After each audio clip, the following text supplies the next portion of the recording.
until that time, there were concerns that fiduciary duty meant that you had to focus on profitability and returns for shareholders. And we had something called PF 130. It was a guidance on how the pension funds could allocate capital to a small segment called socially responsible investing. Just hands up, who's old enough to remember when SRI was the theme of the day? Don't be shy. Wisdom is valuable. But from 2010, 2011 onwards, there was a big shift internationally, and the UK drove this with a number of important reports, which actually drove home the fact that fiduciary duty means you must consider all factors of a material nature to your investment decisions and asset management. And in South Africa, that's written into the pension fund regulation. It says, you must consider all material factors, including those of an environmental and social and governance nature. So that made a big shift in South Africa. But for a long time, it was just the pension funds. But in 2020 and 2021, the National Treasury published a technical paper on financing a sustainable economy. And that very clearly defines sustainable finance as being something for the whole economy, as a way to manage risk and enhance value.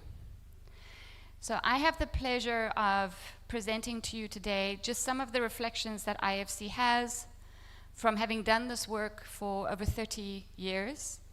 Because we're part of the World Bank Group, we are required to act as a financial institution, but also a development institution. So we have a dual mandate, which means in the 1990s, we came under a lot of scrutiny from civil society, communities, even governments, where they felt that the environmental and social risks associated with projects that we were financing weren't being properly addressed. And so that started a process for us to develop our own IFC performance standards. And the IFC sustainability performance standards have become the gold standard, particularly in the banking sector, but also across asset management and private equity for managing material, environmental, and social risks. Let me get the clicker. So for this discussion today, we're going to do a whistle-stop tour around the landscape of sustainable finance and ESG as we are seeing it. And also to clarify for you where ESG sits within the context of sustainable finance. We normally consider ESG to be the good housekeeping, right? It's the good environmental and social and governance housekeeping, the risk management, the performance management within a private sector entity to make sure that they stay resilient, competitive, that they are not a risk to investors, and that they can then look at creating more value. But the broader landscape of sustainability has now, as you know, extended to how do we collectively respond to climate change?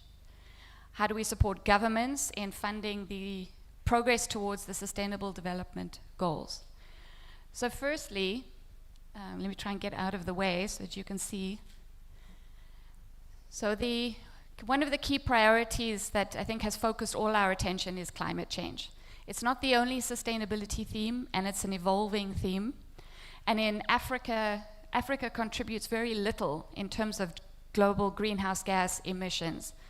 And of that, South Africa is one of the main culprits. So for most of African countries, the emissions, the greenhouse gas emissions, are not the biggest risk factor, although there are still plans to reduce greenhouse gas emissions. The big risk is adaptation and not being ready for the impact of changing weather. So this week in Ghana, I arrived on Sunday, I lay by the pool, I was enjoying the heat and the sunlight of Accra. I was hoping to do it the next day, but a massive storm rolled in, and for Sunday, Monday, and Tuesday, Ghana had major flooding. It was a bit of a national emergency. Huge kind of impact on people. I think some people died. Huge impact on property. And it really made them stand up and think at this event, the Sustainable Finance Roadmap, how do we address the financing that's needed for climate and other sustainability themes.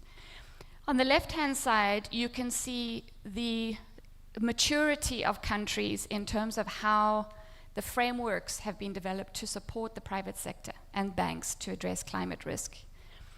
And this is evolving, but it gives you a sense. We've got movement in Southern Africa, but in East Africa, Kenya, South Africa stand out, Egypt, Morocco stand out, and Nigeria and Ghana. But we all all the countries are moving towards particularly central bank expectations. So the central banks are all working together to bring in similar reporting requirements for the financial sector to assess climate risk in their portfolios. So to actually look through their transactions, look through their clients and say, who is exposed to big changes in weather, the physical risks of drought, storms, flooding, as well as changing temperatures over time that might impact the agricultural sector. And I think this is the first time it's been mandated by central banks that you actually have to go and look at your portfolio with that risk in mind. But what we've been seeing across ESG since the 1990s when we started developing our framework is that the clients that we have and the businesses that we work with who manage this kind of risk, ESG risk in their portfolios, and address that through innovative performance measures, actually have a very strong correlation with financial outperformance. And this is a correlation. There are many theories around causality, but what I'm sharing with you is a correlation. In one of the studies that we did in our portfolio, we actually saw that sustainability leaders amongst our clients had over 20% IRR. The laggards had below 10% IRR.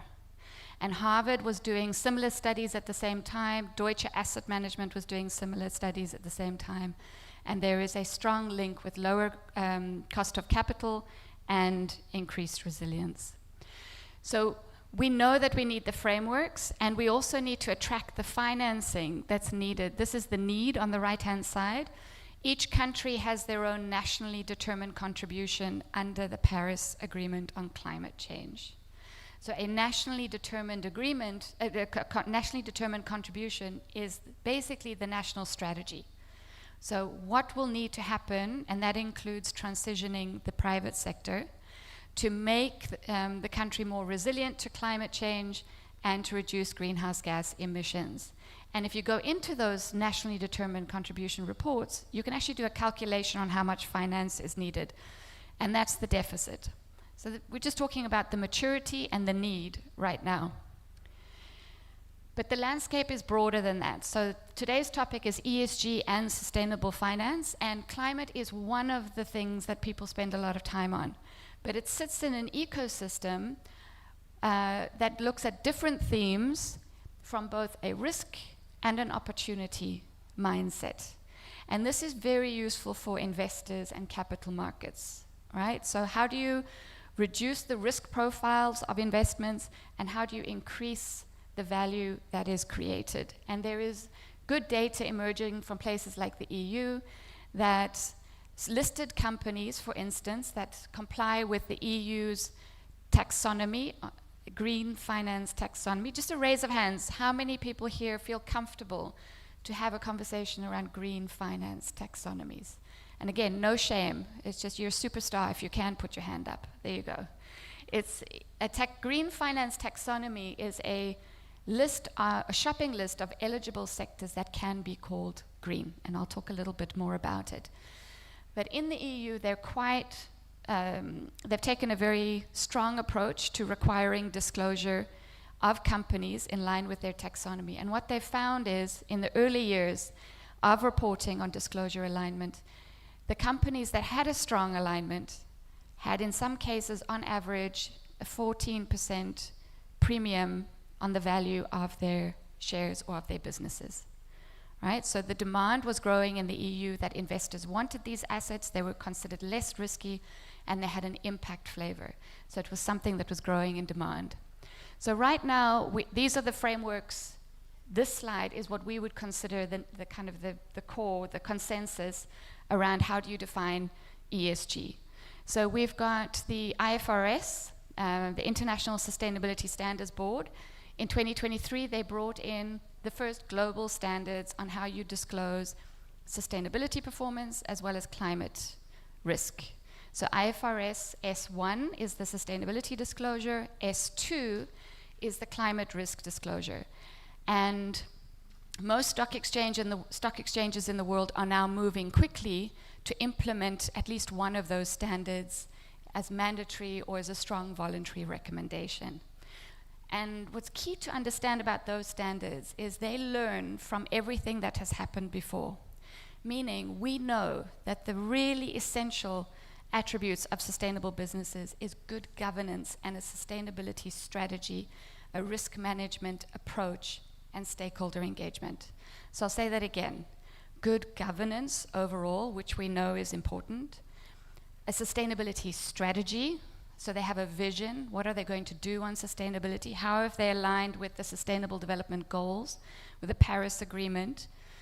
A risk management approach. So that's your IFC performance standards, Equator principles, are all within a risk management approach. When IFC finances businesses, the first thing we look for is performance standard 1. Do they have a risk management system? So are they going to actively anticipate, identify, and manage risks? Because we could give them a laundry list of indicators, but ultimately the real indicator of whether they're a good client is if they have the internal capacity and knowledge to manage those risks themselves. So if you take away anything about ESG from this presentation, that is the thing to take away. What we all need to be looking for is how do we help listed companies or other types of investees, how do we help them build up the capacity and the competency and the track record in terms of managing risk, and how would you look for that as an investor? So the IFRS guidelines are based on that, the IFC performance standards are based on that, and all the frameworks are basically starting to grow around that management approach. We also have new themes coming through. Climate, as we know, has been very popular. Nature is the next one to watch. So nature is coming up really quickly, and particularly in Africa, because nature makes sense to Africans. Because we know that we are endowed with a really wonderful natural resources that are disappearing quickly. And if we can look at how to manage them effectively, they will be part of the assets of our economies going forward. And then women, obviously, are an amazing investment in any economy, and we're seeing very effective tools being used to track and manage and empower women participating in supply chains, in leadership, on boards, in the workforce, as customers. And so we do have the tools now. We're at a critical time where we don't have unanswered questions anymore, to be honest. There are very few unanswered questions. We know what we need to be managing and how we need to be managing it. Okay, so the challenge then for today's conversation is how do we attract the international capital that wants to invest in these types of assets? So the total market for sustainable finance is expected to reach 30 trillion by 2030. And that's all the different types of sustainable finance, equity, debt, and we've seen particular growth in green, social and sustainability bond instruments as the fastest, simplest way for institutional investors and others to start getting engaged with sustainable finance. So as of this month, the Climate Bonds Initiative in their Sustainable Debt Global State of the Market have said that the sustainable finance debt market is close to 7 billion, and it's continuing to climb. But on the right-hand side, and this is one of their reports in 2024, how much of that is Africa getting? Right? Or producing in terms of issuances.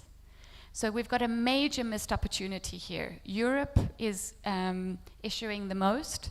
Asia Pacific, they've invested a lot in national frameworks to enable green, social, and sustainability bond issuance. The Association for Southeast Asian Nations, the ASEAN community, since I think around 2016, they tried to beat the EU to the introduction of a taxonomy, and I think they did win. So they came in first with a green taxonomy, which is now a sustainable finance taxonomy, and that brings along 10 Asian countries that are building their capital markets regulation and the capacity of issuers. So it's working for them. We are not doing the same yet, and we should be. Right? And you can see the percentage in terms of the issuances. It's mainly green bonds.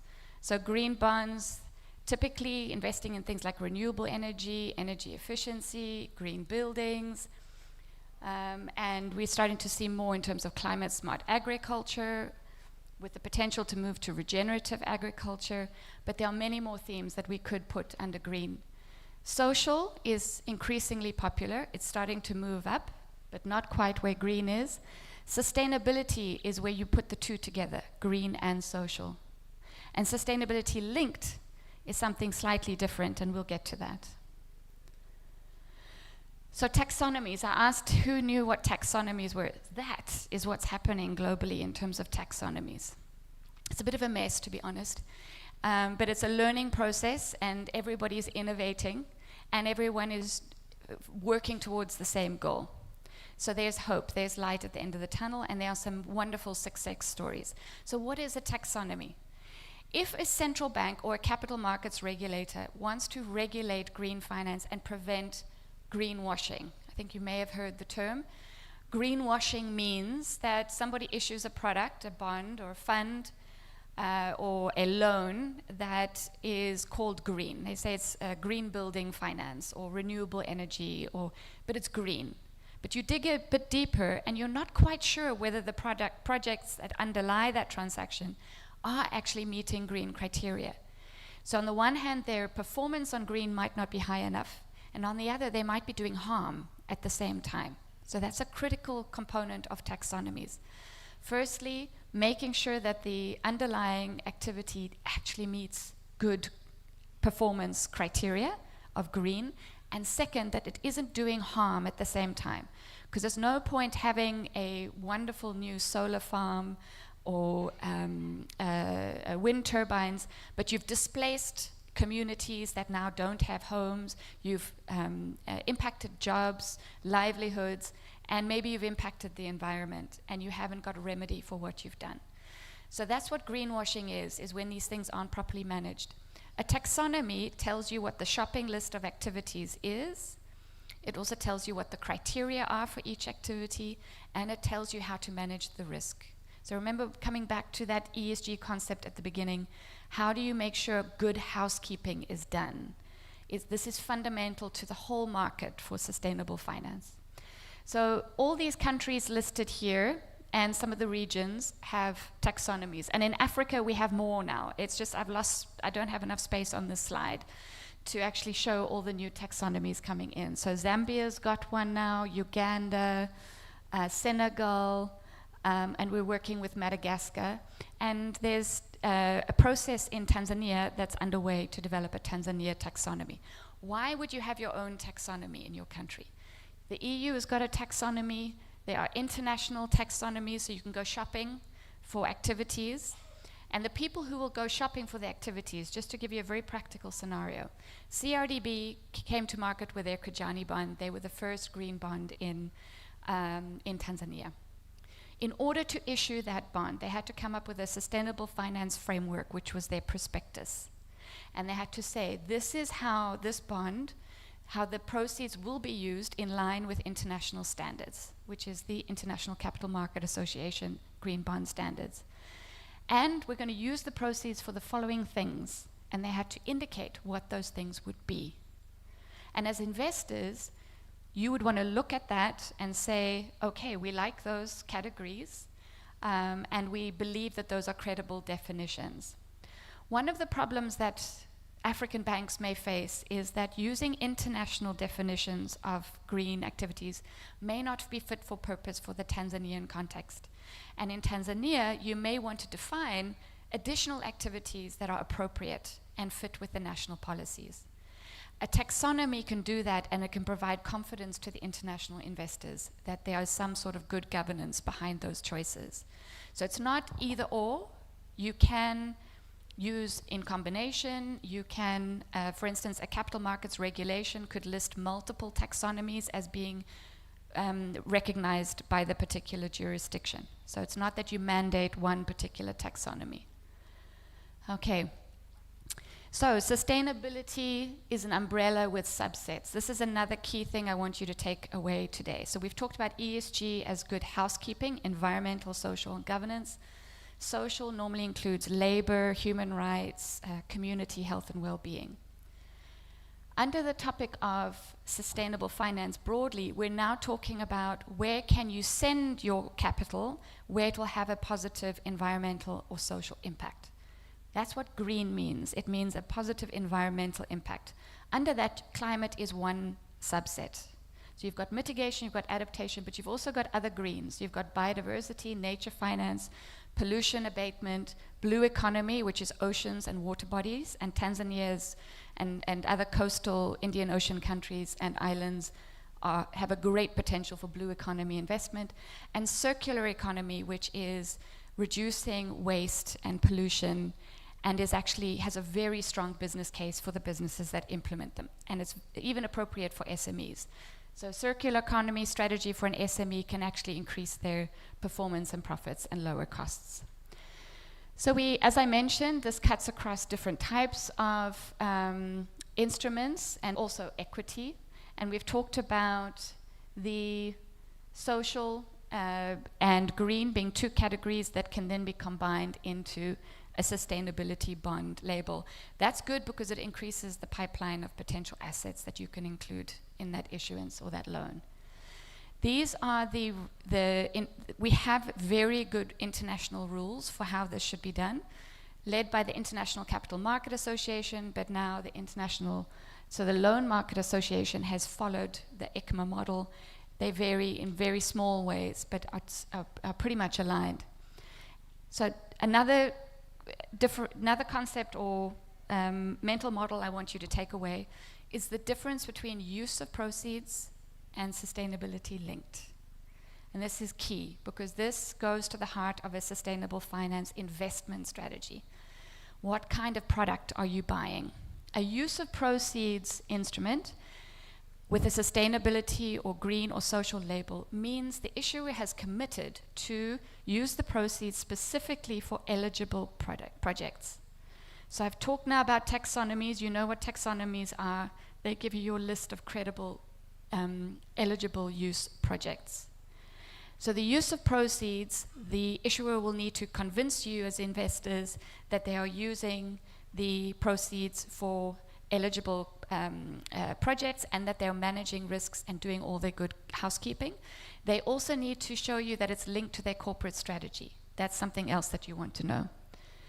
The sustainability linked instruments are instruments where you can have general use of proceeds, but the institution has committed to meet specific ESG KPIs, so key performance targets. We often also refer to them as performance-based indicators. So if they meet a particular target, they will get a preferential interest rate, or the bond is structured in that way, and there might be a step up or a step down depending on how they perform. The sustainability-linked instruments, as an investor, you need to be checking that those indicators are credible, right? And I'll give you an example. In South Africa, BNP Paribas did the first sustainability-linked loan in South Africa, and they did it with Motus Corporation. They approached Motus with the offer of a preferential interest rate on a loan based on what they had read in their integrated report. Now in South Africa, all the companies have to do integrated reports, particularly the listed ones. And as a result, we have a lot of reports. And BNP Paribas had read the integrated reports, and they said they could see very easily which ones were the good ones and which ones were not. And they saw that Motus had a good report and that they'd committed to targets on renewable energy and GHG emissions reduction, I seem to remember. And they approached them with the product. So that was a credible pathway. This was something that was ambitious. Motus had set themselves ambitious goals, and BNP Paribas came in and gave them a good transaction based on that. And then we have transition finance. So transition finance is an area that we're all kind of finding our way. There's some issuances, but we're just trying to figure it out. It means transitioning an economy to being low carbon. So how do you take carbon-intensive sectors like mining, energy, transport, etc., and how do you transition them to being much more energy efficient and low carbon emissions? And what tools can you use? And sustainability linked is one of the tools that you can use, where you provide an incentive for the investee to actually meet targets on transition. But it's a new space. So it exists, it's a new space, we're still figuring it out. And this is an example of the different types of topics you'd be looking at. It's like operational energy efficiency, asset optimization and supply chain transformation, fuel switching, renewables. So these are all giving us options on how we could design those transactions. But again, it's for the brave. So what IFC does is we work with stock exchanges, regulators, and with issuers, banks and real sector companies to develop their capacity on how to do these transactions. And particularly for the regulators and stock exchanges, how to provide the enabling framework. So this is one of the big initiatives that we've done to grow the global green bond market. This is the Amundi Planet Emerging Green One Fund. In 2018, we partnered with Amundi, they're the largest asset manager in the EU, to develop a fund that would invest in green bond issuances by financial institutions in emerging markets. And it launched at 1.4 billion. I think it's reached 2 billion. It's been highly successful. The only challenge it's had is finding sufficient issuance from the various markets. And then in their 2024 report, this is the type of data they were able to provide. So where they've invested in issuances in different countries, they also, to a greater or lesser extent, can see where the funding is going, to what topics. And if you look, the dark green, so the light green is renewable energy at the top, and then you have green building. And many of the pie charts you see here are dominated by the light and dark green, right? You don't see a lot of multicolored.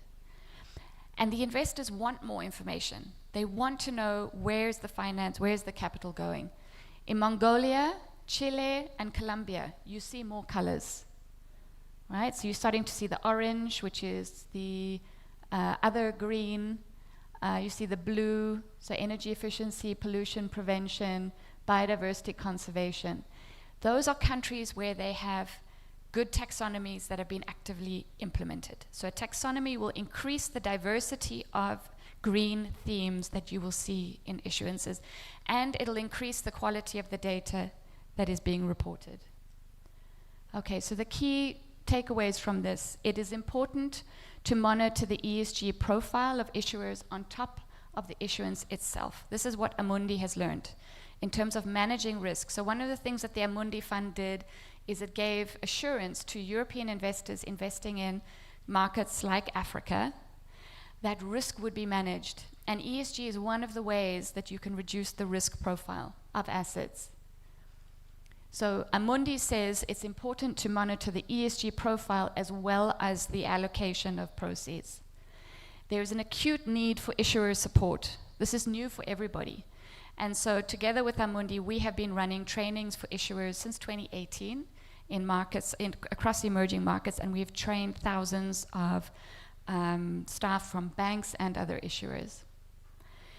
Issuers face difficulties with impact reporting because of a lack of consistency of used data and challenges with methodologies. So stock exchanges can play a very important role in harmonizing ESG as well as impact reporting that will feed in to the reporting around these issuances.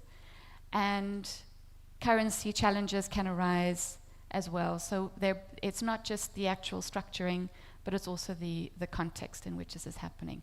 So what have we done with stock exchanges? So IFC has partnered with the JSE since 2018 to help grow the green market in South Africa.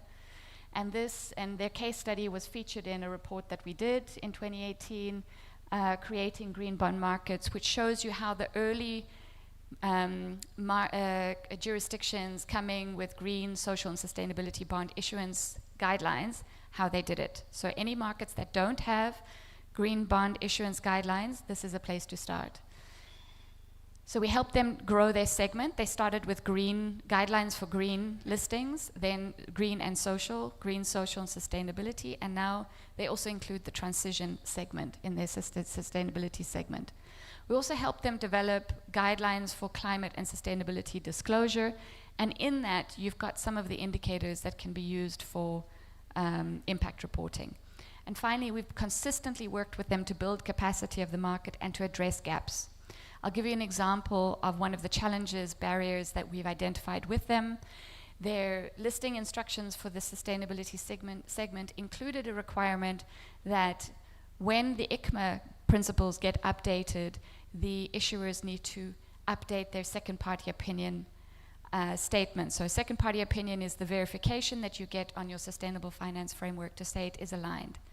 And so the JSE had just had one step too far in terms of a rigid requirement, and that slowed down the market for issuance.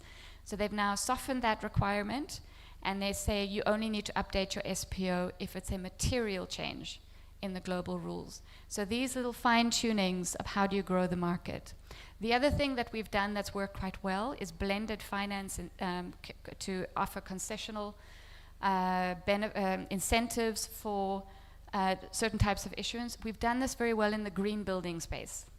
So in the green building segment green building finance was not really happening around 2018, 2019. But we were working with banks like Nedbank to build up their portfolio and their capacity to do that kind of issuance. In addition, in partnership with the UK government, we were able to offer a blended finance rebate. So that is something the banks can pass on to developers.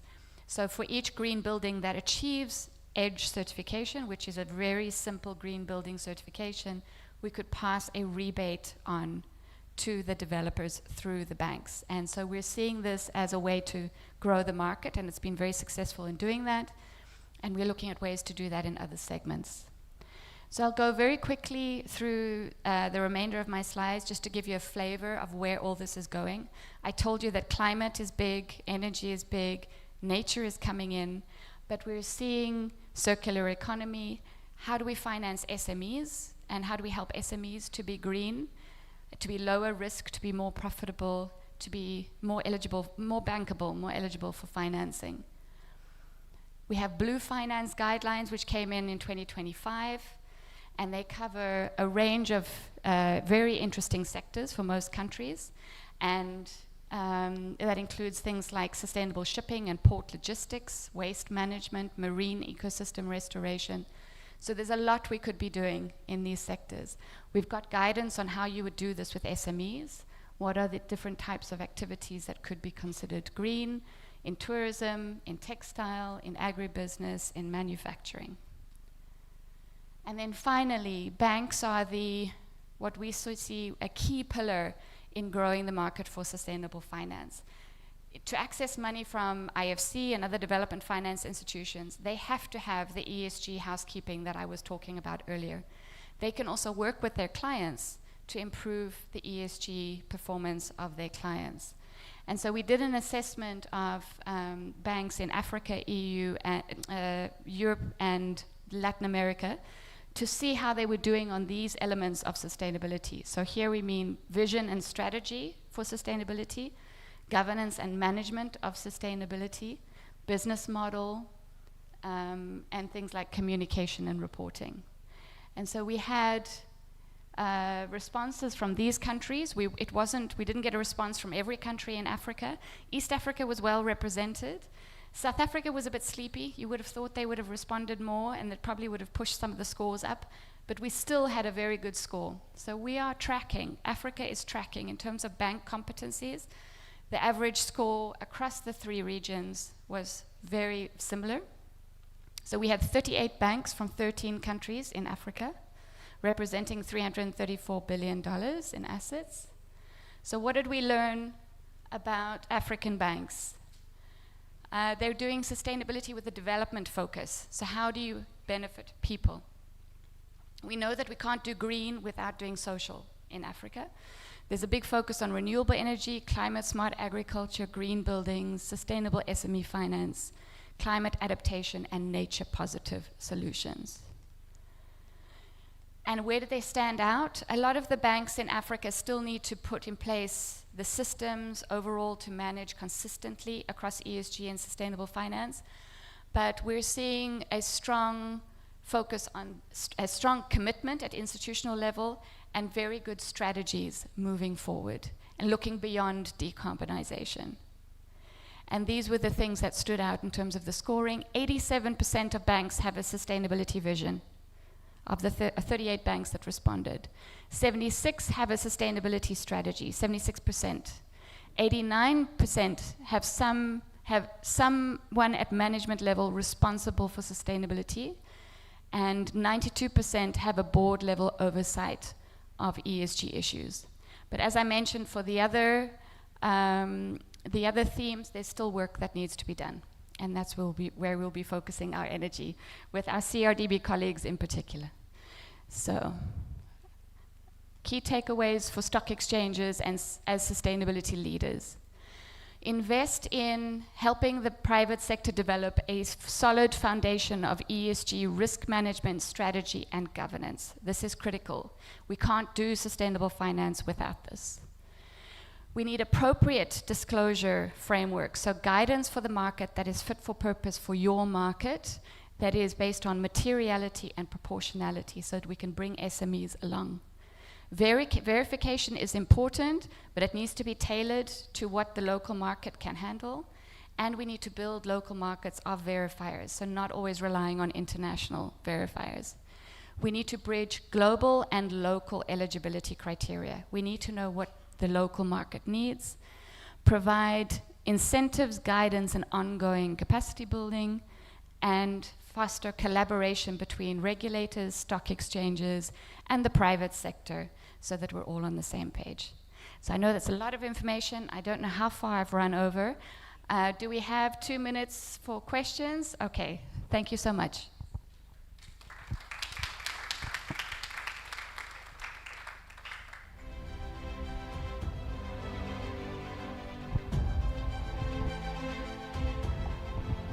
Louise, thank you. That was a fascinating presentation, and I certainly enjoyed it a lot. I was very struck by the fact that it was obviously fixed income focus. I know the IFC does use the equity market, and for stock exchanges, the clue is in the name. Even if a stock exchange starts with fixed income, which is often the case in emerging and frontier economies, the growth or the push is all to build equities, to list equities, given that's the most inclusive form of finance. There are green equity principles, and there are, and as of last month, transition equity principles. And I wondered if you perhaps could give us a moment to talk a little bit about IFC and the future runway on green equities principles and how you think about equity public markets rather, which are the stock markets. Great. Thank you. That's a great question. And I think it relates to the research that we did in around 2011, where we wanted to see what was the impact of our engagement with private sector companies, both banks and real sector, on ESG topics. What was there a business benefit? Because we thought there was, but what was the evidence? So we took 200 listed companies in our portfolio, and we benchmarked them against 400 market comparators, and this was across emerging markets. This is the study where we found that using an ESG scoring rubric that is aligned with IFC performance standards, but also what was being used at the time by the rating agencies, based on available data in 2010. Now, look how far data has come since 2010 in terms of reporting. But just based on that data, we saw that strong correlation that the ones that had a leadership score on that methodology had a 20% IRR, and the ones that, or above 20%, and the ones that had a laggard score were below 10% IRR. So we could see them as investments in terms of how we were seeing their performance. So we knew that there was something happening here. The Harvard Business School did a very similar study at the same time, and they also found outperformance of sustainability leaders, and what they found it correlated with was companies that had a sustainability strategy, so they had a commitment, and they did stakeholder engagement. So these were two things that were kind of leading indicators of how well you're managing risk and reputation, as well as having a forward-looking strategy on sustainability. They also found a high correlation in terms of the business performance. So this should be what the investors should be able to capture through a good ESG scoring system, through rating agencies, through sustainability indexes. I'm not sure that's currently being captured in terms of what would be. I don't think we've done enough to actually look at the specific indicators that correlate with better performance. We're still moving from an ESG sense of these are the good things that a company should be doing, and we approve of these practices, versus what are the actual specific ESG practices that will lead to better performance. So we're starting to see that with things like taxonomies, the taxonomy results in the EU.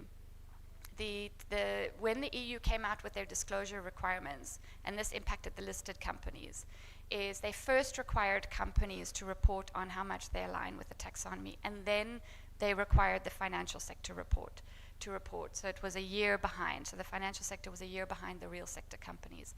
And that then led to this demand for listed equities that had a good taxonomy alignment.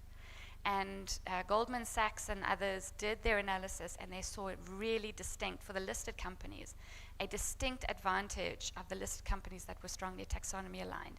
And there are a couple of really good indicators to look at in the EU case. They require them to report on OPEX and revenue aligned with the taxonomy, but also CAPEX. And the CAPEX gives you the future looking, where's this company going in terms of aligning with green investments. And if they're doing it properly, those investments should align with their business strategy. So those are the other things you would look for as an investor. It should be aligned with the business strategy, and it should be investing in a green future. And so this is now perceived as having an extra value in terms of impact, as well as a lower risk profile. So coming back to your question, I think we are seeing evidence, and there's various analysis that's been done on actually the listed space. But the results are variable. You've probably seen this. That sometimes it says you're getting a great return on investment for ESG equities, versus other studies that say there's not much difference. I would say from our experience, it has to do with what's being tracked in what the stock exchanges are actually putting into the scorecard. We believe there's a huge potential for this going forward. And the last thing I'll say on this one is that the Harvard study went so far as to also take the SASB standards, which are the kind of general materiality standards for what each sector should be reporting on sustainability. And then they did this correlation to see for the companies that are reporting on and managing their material, environmental, and social issues, outperformance financially, business-wise. For the ones focusing energy on issues that are not material to the business, not just neutral, underperformance. So we need to get much more specific in how we look at the business case for ESG. So my sense is capital markets needs to graduate to the next level of assessing material ESG factors, and I think some asset managers do it in the listed space, and they can engage, particularly the bigger ones can engage with the companies on improving specific aspects of performance. Does that answer the question? Okay, sorry. And maybe we can follow up bilaterally. My question was, there are now green equity principles and there are transition equity principles that is an industry-wide benchmark, and exchanges are beginning to list both green equity. There are, I think now, 8 exchanges in the wider universe, and they are listing against these green equity principles. And I know the principles because I am with the industry organization for exchanges, and we created the principles with the industry. So we're the equivalent of the ICMA green bond. We are the green equity principles. So you have 8 exchanges, all in emerging and frontier markets, who are creating green equity standards, segments, etc., and listing. A recurring theme that exchanges have when they talk to issuers is that they have to convince the issuer that there is a green premium, to being ESG compliant. I think with IFC and your role, it's obviously huge in the fixed income space. Is there a strategy, some thinking around how you're going to engage with the equity part of the market? And that maybe is a bilateral follow-up we should have. Possibly, yes. No, I think the answer is yes, and I think what I shared is the journey we've been on that topic, but it would be good to reconnect with the new principles that have come in. Thank you. Thank you very much. Can we have a bigger round of applause, please?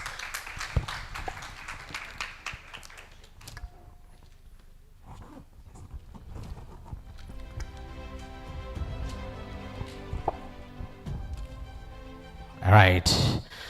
Thank you very much for that perfect presentation on the ESG and sustainable finance. I think it could have been longer, and because Madam is still here, Madam Louise, so I think we can get in touch with her at the end of the event. But for now, we would love to acknowledge our sponsors again. We have the platinum sponsors, Kado Securities Limited and CRDB Bank PLC. We thank you very much. We have the gold sponsors, Infotech Group, Stanbic Bank Tanzania Limited, Orbit Securities Company Limited, UTT Asset Management and Investors Services, UTT AMIS, NBC Bank Tanzania, and NMB Bank PLC. We are grateful to you. We also have our silver sponsors, Solomon Stockbrokers Limited, Zan Securities Limited, iTrust Finance Limited, Victory Financial Services Limited, Global Alpha Capital Limited, National Social Security Fund, that is NSSF, STT Technologies and International Finance Corporation, IFC, who we have heard about just now. Another announcement is for those that will go for excursion on Saturday. We heard about the beautiful things that you guys are going to see there, or we are going to see. All those that are going to the excursion will meet at the SGR station at 7 a.m. 7 a.m. That's on Saturday, not today. 7 a.m., not tomorrow too. 7 a.m. on the 4th of July 2026. So this Saturday at 7 a.m. at the SGR station. Make sure you're there. If you're there before 7, it will be even a little bit better. Next up, we have a panel discussion. If you're not sleeping, please raise your hand. If you're not raising your hand, it's either you're sleeping or you're not following up. So faith is believing in what you haven't seen already, right? So I want you to have faith in me by clapping your hands to the moderator who is coming next before I say why. Please clap your hands. Please clap your hands. Now, now to make to fruition your belief in me or your faith in me is that under his leadership, this next presenter, who will be the moderator of our next panel, under his leadership, UTT AMIS has experienced rapid asset growth, expanding investment products and driving public participation in formal investments across Tanzania and the diaspora. And he often spearheads investor education programs and public forums designed to boost financial inclusion in the whole region. So I believe you know now why I asked you to clap for him before I call him. Now, let's clap our hands together again for Mr. Simon Migangala, CEO of UTT AMIS, who is our moderator for the next panel. Can we have a bigger round of applause, please, as he comes to the stage? And that will be on Africa as an emerging hub for sustainable finance instruments. Let's clap our hands, please. Let's clap our hands until it gets here.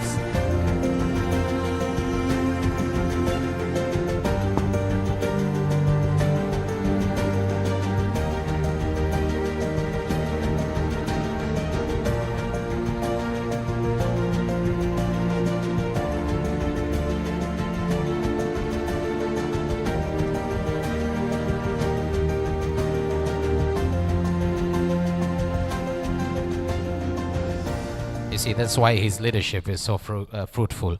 He has given me the opportunity to also introduce the panelists that we have here, and they are from financial institutions. First of all, we have Rukonge Muhongo from CRDB. Please welcome. We also have Ivan Tarimo from FEMCO. We have Esther Manasseh from Stanbic Bank.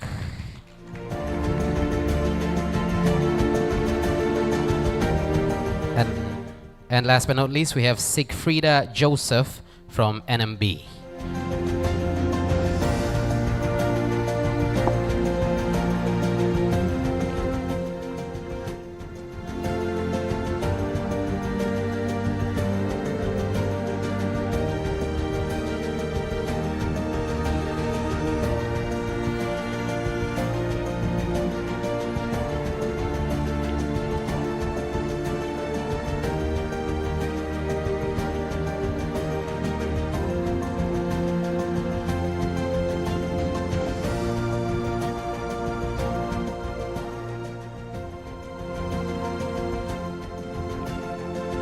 Thank you very much. Let me, because it's my first time here, let me first of all start by congratulating the Dar es Salaam Stock Exchange for 30 years of business.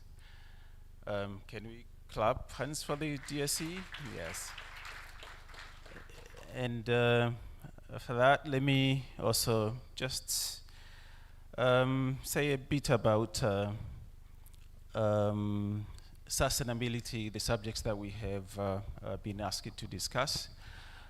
It's a new development in the market, but over the last few years we have seen quite good development in Tanzania with the organizations that have taken the lead, including CRDB Bank, and of course NMB, with very capable transaction advisors.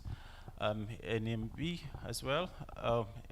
NMB did quite a good transaction. Stanbic is also one of the good arrangers of the green sustainability transactions.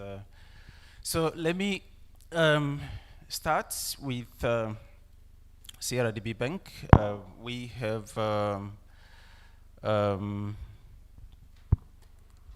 CRDB Bank made a history with his Kijani bond, which was oversubscribed and cross-listed on the Luxembourg Stock Exchange. As both commercial bank and the UN Green Climate Fund accredited entity, how are you ensuring that proceeds are effectively deployed into climate, smart agriculture, and clean energy projects? Thank you. And of course, thank you for having us here. Thank you. So, when we start with the Kijani bond and GCF window, as well as other green products that we do have, like the green proposition at CRDB Bank, historically, like chronologically, it's like the first issue is the market readiness. Because you can't have a product that doesn't have a market. Then again, there's an issue of technical capacity within the institution itself to be able to access these funds and have the viability to even be bankable, the viability to even be bankable to access this type of funding. So of course with the bond, and we all know this pipeline generation, etc. But again with the Kijani bond, you have to follow the ICMA principles, of which of late they're being updated. So as much as the oversubscription must might come from the market appetite of the returns, but the disbursement must come from an impact perspective. And thus far in CRDB, we have been able to have a dedicated unit that has a monitoring and evaluation type of systemic approach when it comes to the disbursement, whether the proceeds are from the bond or they're from other source of funding. And with that monitoring and evaluation, there's these other perimeters that, thankful to our partners such as the IFC, we're able to create in terms of impact, in terms of household, and in terms of also generalized type of financing. So if you look at, for example, the Taka TDP project under the GCF, where so far the disbursement is over 250 billion. And then you come and you look at it also from an impact perspective, where it has a household impact of over 800,000 households that have been impacted by this sort of positive financing within the market, that attracts further investments and attracts further sort of redesigning of the architecture of financing for inclusion, for gendered approach, and also for marginalized communities. So I believe that the biggest factor when it comes to access to this sort of financing, whether it's climate, it's renewable, or even with its smallholder agriculture, I think it's a type of tailoring the financing to meet the market needs, as well as subsidizing, going to capital markets and looking for concessional type of funding. Thank you. Thank you very much. I know the way banking works. Sometimes, you see, it's when you have these proceeds, they are normally put into one basket.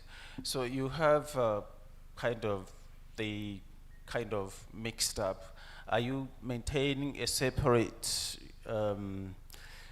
set of accounts for the funds coming from the sustainability transactions? Yes. Just a quick one. Thank you, yes. So I think, with all due respect, Yes. regardless of how we keep the funds, Yes.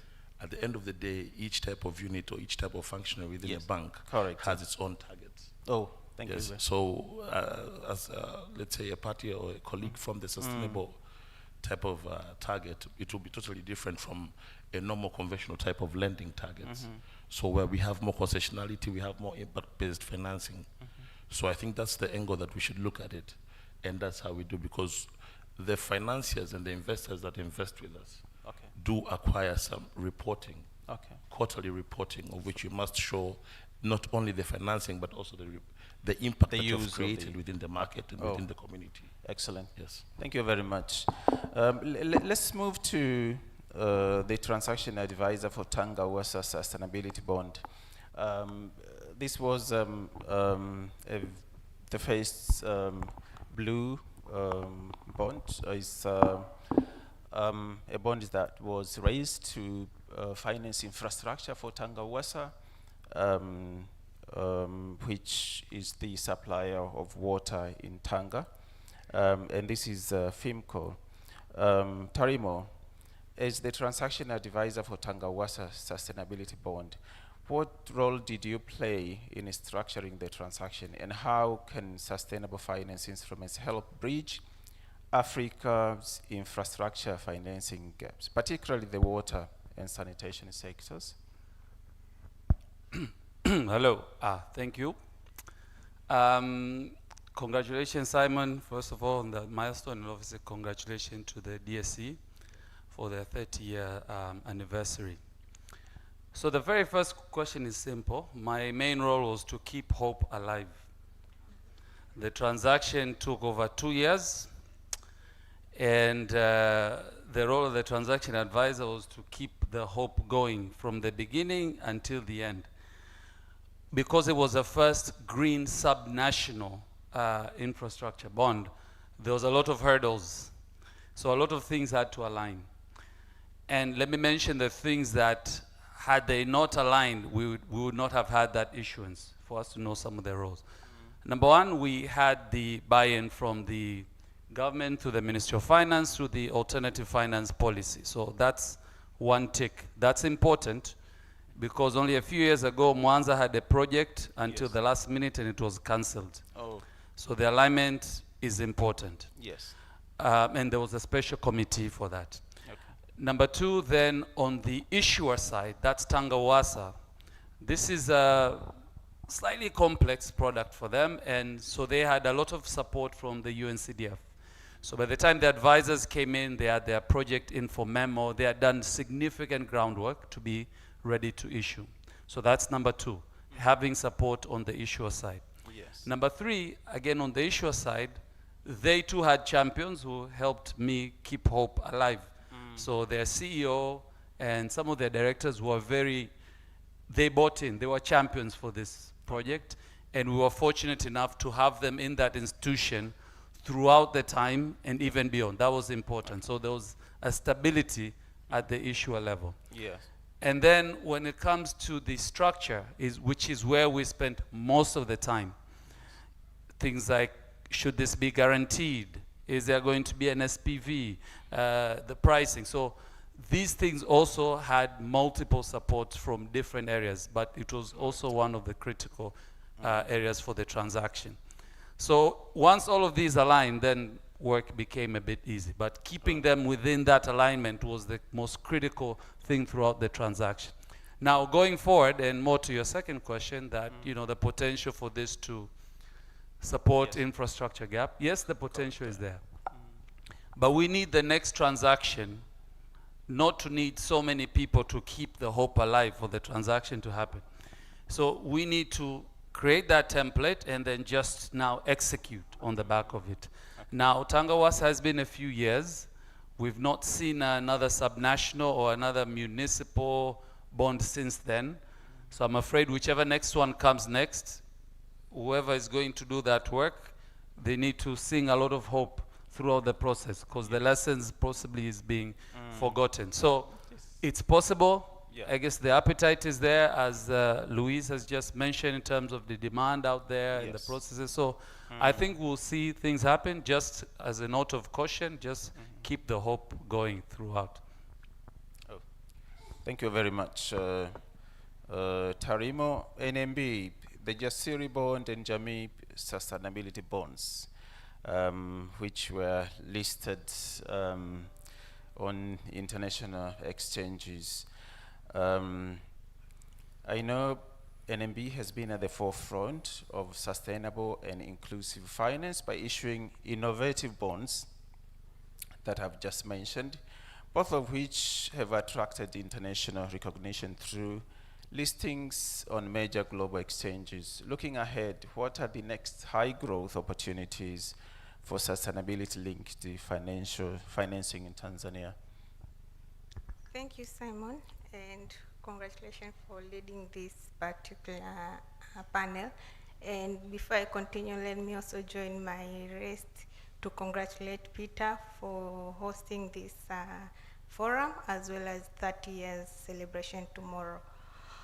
With NNB, our journey within capital market, before I come to the question, started back then in 2015, whereby we made a decision to use capital market in terms of raising financing and long-term financing, whereby we did some issuances prior to issuance of the Jasiri bond in 2021. And why deciding to issue Jasiri bond is after getting technical support and technical assistance from IFC, whereby we came back to the bank and structured the first Jasiri bond. And out of that gender bond, we then went ahead and did the sustainability bond 2 years later, and last year we did another social bond.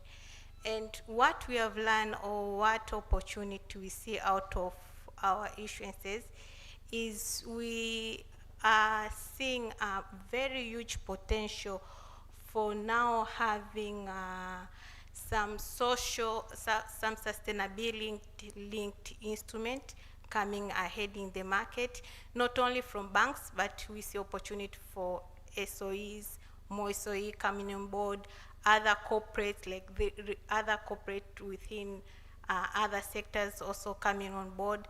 But in addition to that, there are also other good sectors like of renewable energy, affordable housing, smart agriculture, that can also utilize capital market in terms of raising long-term financing. But also one key things that we see as an opportunity is a continuous collaborations between regulators, DFI, market participant being banks, licensed investment advisor, to structure some of these good corporates and bring them to capital market for them to raise long-term financing. Thank you very much, Asante sana. Stanbic Bank. Stanbic has been involved in several sustainable finance initiatives across Africa. What key trends are you observing in investor demand for sustainable finance instruments, and how are these trends shaping product innovation in the region? Thank you, Simon. I guess I wanted to pledge my congratulations to Peter too, but he's left the room. But I believe congratulations to DSC for the 30th anniversary and for hosting this forum.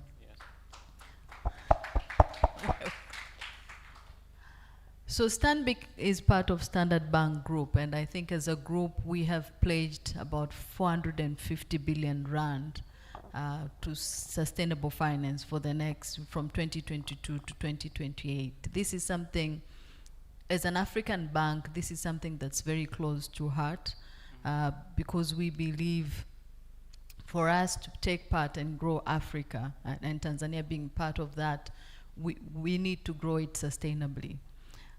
As the previous speaker mentioned, I think there's been several changes. For the people that were there in the previous discussion, it was in a way sad, Simon, as we looked through the numbers, and we noted that there's a lot of money that's going into financing, but Africa is not even 1%, is not even taking 1% of that. But I think, going back to your question in terms of the trends that we are seeing, Ivan spoke about selling hope. What we have noted for the last 1 or 2 years is there's a lot more awareness that is starting to build. Yeah. And we are seeing it from some of the issuance that have come through. There's been discussion around the green bond that CRDB issued in the market, that we were the advisor. Even through that, there was more than 200% of a subscription, and 50%, more than 50% of the participants were actually retail investors. So we are seeing a bit of a shift from this being a DFI focused thing to actually expanding to other investor.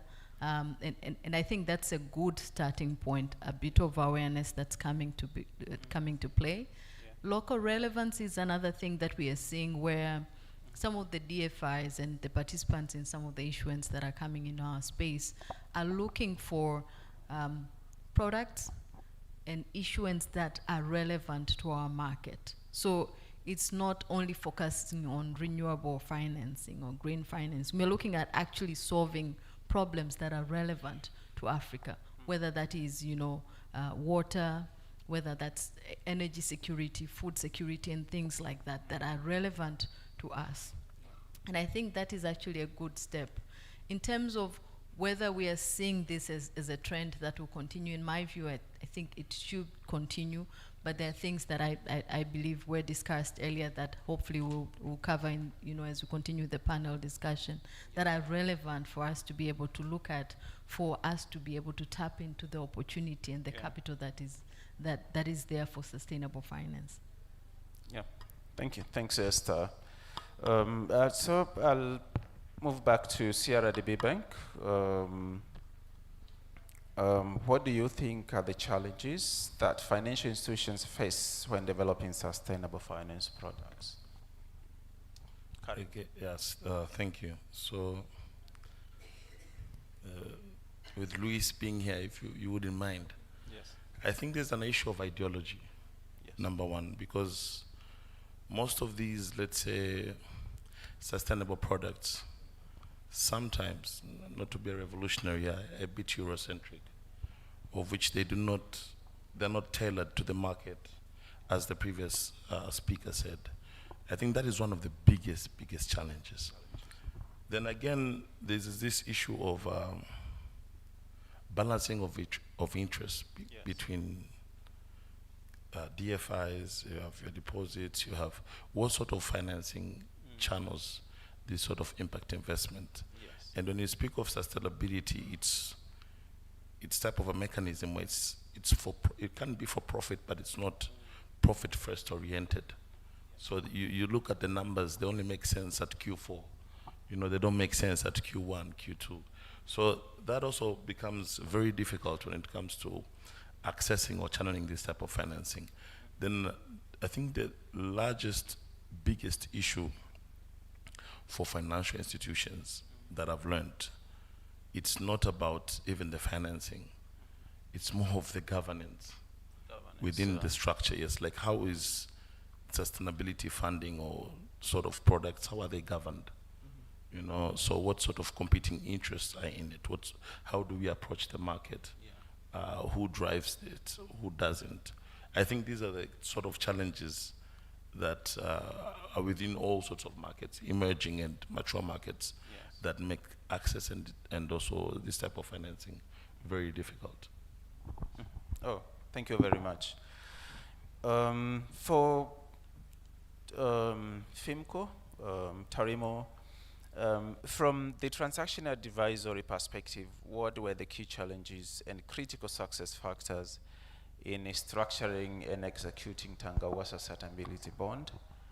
And what lessons and practical advice would you offer to other public utilities and their advisors? So immediately after the Tangawasa issuance, we held sessions with some of the advisors to talk through what we did, how we structured, what worked, what didn't work. And following through from my comments earlier, a lot of things had to align for the first one to happen. And the hope is that going forward, when you go through the same corridors, Ministry of Finance, Treasury Registrar Office, BOT, Mother Ministry, there's something called Mother Ministry. I hope you guys know it. It's the parent ministry of the SOE that you're working with. So very important, don't forget them. So that parent ministry also needs to be very well engaged in the process and that hand-holding throughout. So it was more about stakeholder management throughout the process, from the origination to the structuring until the last part of getting to approval, CMSA, that seemed downhill. It was uphill in those areas until you get the approvals from, again, parent ministry, Ministry of Finance, OTR, etc. Now, the most prolific bond issuer in our market is undoubtedly the government, right? That's true. Correct. There's trillions and trillions of... Correct. Right? After that, when you move to these corporate issues, it's mostly FIs. The banks, I think over 90% of all existing issues, these are financial institutions. Why? They're faster, they work with these products, they understand them. It's easier for them going from concept to issuance. Now the big gap we're missing here is obviously these SOEs. The number of times I've been in conversation where an SOE is a few steps from considering an issuance, but then they fall back for what a number of many reasons is too many to mention. But so we need to take sustainable finance to the government because, you know, government may not come to the sustainable finance. So something here needs to happen quite fast because they're very prolific issuers. They've got good projects. They have the balance sheet strength, the support. So I think we just need to continue to do more origination.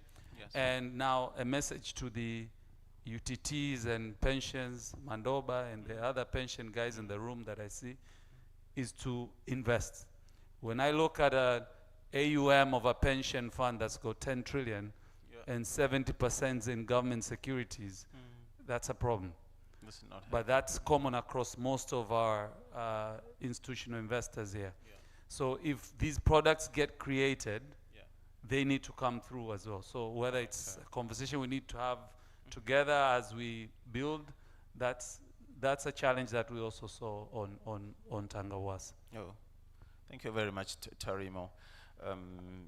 NMB, what regulatory incentives are needed to expand further green, social, or sustainability-linked financing in Tanzania? Okay, thanks. Some regulatory incentives that are needed, if I look at it, we currently have the tax exemption within the withholding tax for coupon, but we think if we have some additional tax incentives that could justify or be favorable to both issuer and investors, in addition to withholding, maybe that could bring more issuer or more participant in the market in terms of both investors and issue. But in addition to that, banks who now on lend to ESG related activities, if we could have like a capital relief treatment on the ESG qualifying assets, that could also advance more, pushing more loans to ESG. Oh, very good. Thank you, Esther. As Africa seeks to scale sustainable finance, what reforms do you believe are most critical for accelerating the issuance and uptake of green, social, and sustainability-linked instruments? Thank you, Simon. So I think some of the reforms have been covered here. The first one, in my view, is really harmonization of the sustainable framework. Yes. As you operate in Africa and even within Tanzania, this is something that we need to build on, especially as we have more of some of our corporates, you know, growing outside Tanzania, and some of them would want to raise capital beyond Tanzania. We need to harmonize the framework in a way that we'll be able to mobilize capital across the different markets we operate. I think that for me is a starting point for us to look at the framework and whether it speaks to the investor base that we are trying to pull funds from. Correct. Yeah. The second one is to strengthen the pipeline. I think some of it was covered here. There's a lot of investors, of corporates, that want to actually pull sustainable finance, but the actual work that needs to be done is to make some of those projects or businesses bankable, for lack of better words, to be able to actually pull the finance that we want. So in my view, and we've seen it through the numbers, we are not short of capital. It's just that we do not have enough pipeline to be able to pull the capital base that is available. The third one is looking at some of the regulations that we have and whether they actually foster this kind of products in our market. And you know, she spoke about looking at our tax or the different regulations that we need to be able to actually attract investors.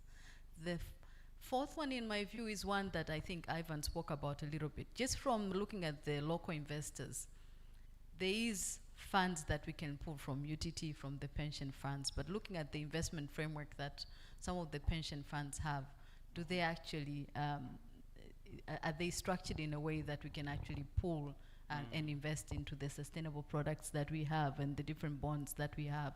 I think from my experience and our experience is that some of those are limited.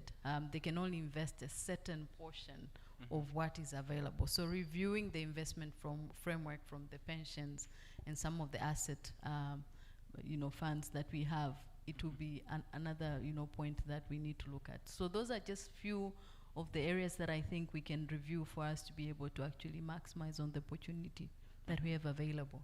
Okay. Thank you very much. I would just put a few concluding remarks. Generally, if you look at the capital market in Tanzania, it's actually growing. You see capitalization of the exchanges increasing. banking assets are growing and have crossed 8 trillion Tanzanian shillings. Funds that are coming through fund managers, that is collective investment funds, are growing actually quite well. To be selfish on the UTTME side, we have grown quite well, especially over the last 1 year. We have grown by just about 2 trillion. And the previous year, we had grown by about 1 trillion. So, but if you look at the other fund managers as well, assets are also growing. So, as assets increase, they provide capability for creativity and getting into new products that will probably create more impact for the financial institutions and players in the capital markets. I believe that as we get into a new development, including the compliance requirements on the IFRS, on ESG, which starts this financial year. I believe that we will be able to get into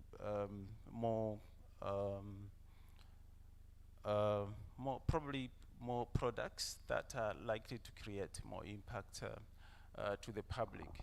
So for the session, I would say thank you very much, Kamakuna. If there is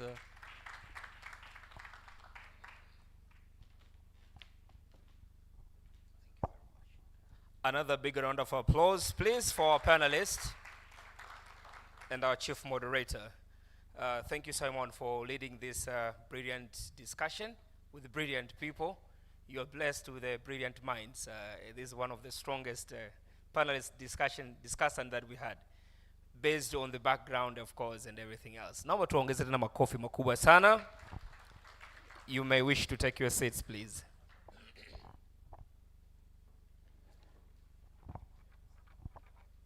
So, ladies and gentlemen, we will be blessed by the guests of honor that I've been talking about for a closure keynote. Therefore, let's get ready. Once he's getting in, we'll be raising on our feet so that we can also stretch on the same time, giving the African respect for a gentleman that is coming in. So, I think the protocol should be allowing me to make the grand entrance, but let's just hold on kwa dakika chache.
Ladies and gentlemen, let's lay on our feet right now for the arrival of the guest of honor.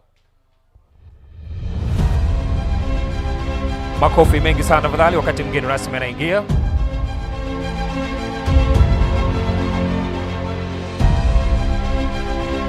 Makofi haya toshi tafadhali.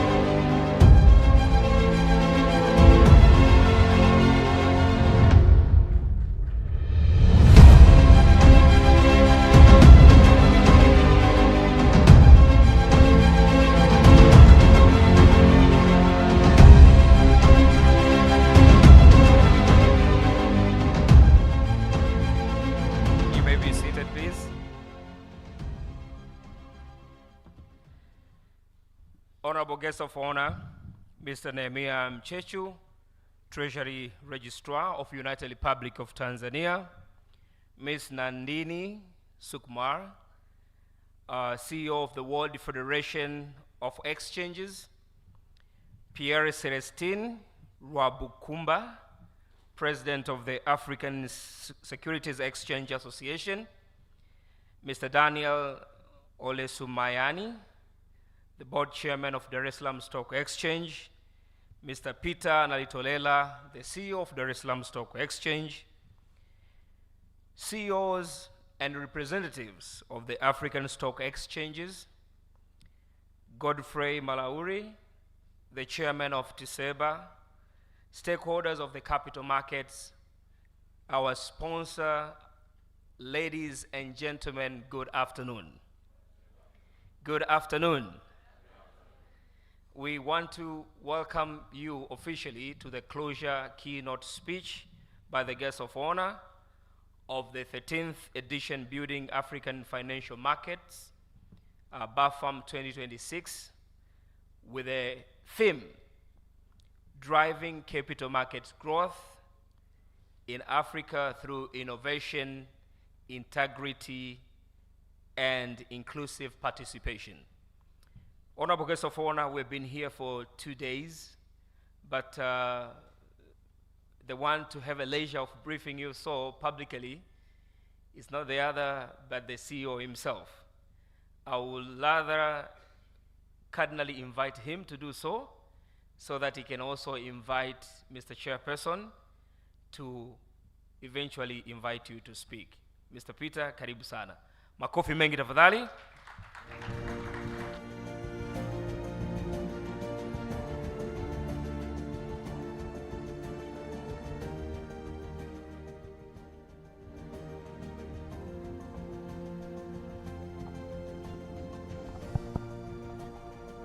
Thank you, Anthony. Honorable guest of honor, the Treasury Registrar of the United Republic of Tanzania, Mr. Nehemiah Mchechu, distinguished guests, ladies and gentlemen, let me stand up on the protocols as introduced by our Master of Ceremony.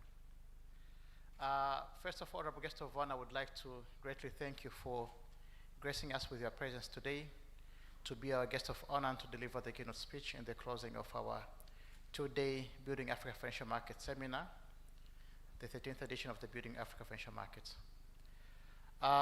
The Building Africa Financial Markets, or BAFM in short, is an annual premier seminar, capacity building seminar organized by the Association of Securities Exchanges of Africa, ASEA, in collaboration with one of the regional exchanges who will act as the host.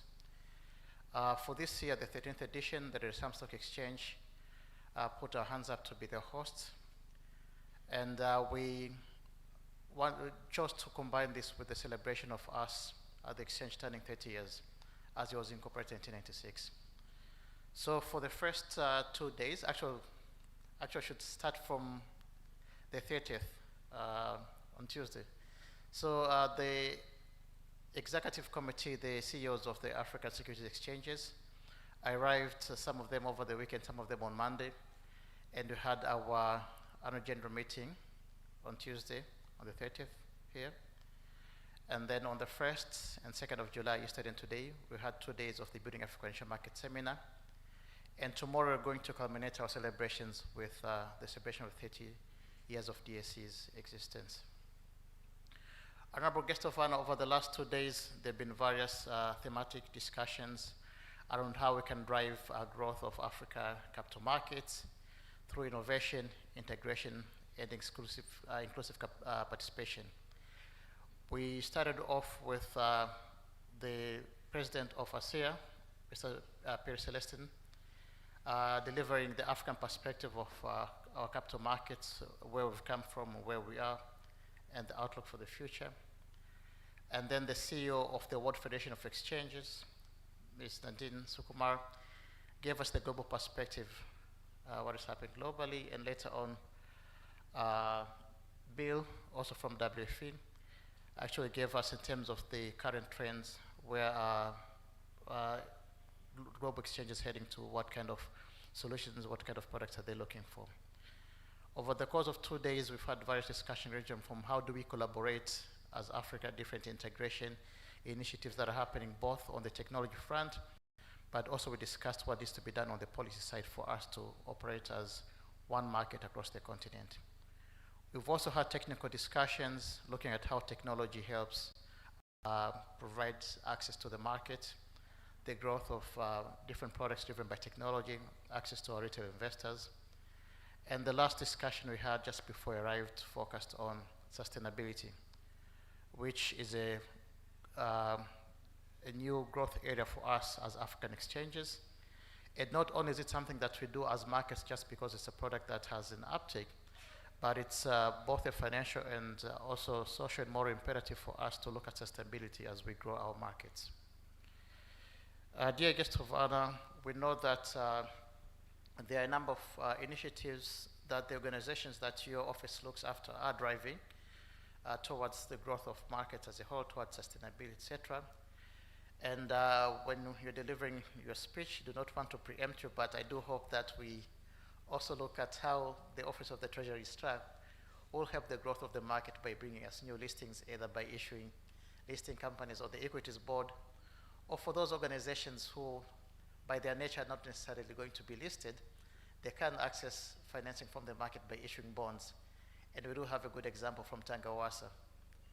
With those few remarks, honorable guest of honor, distinguished ladies and gentlemen, I now ask our board chairman, Mr. Daniel Olismayan, to come say a few words to welcome the guest of honor to deliver his keynote speech.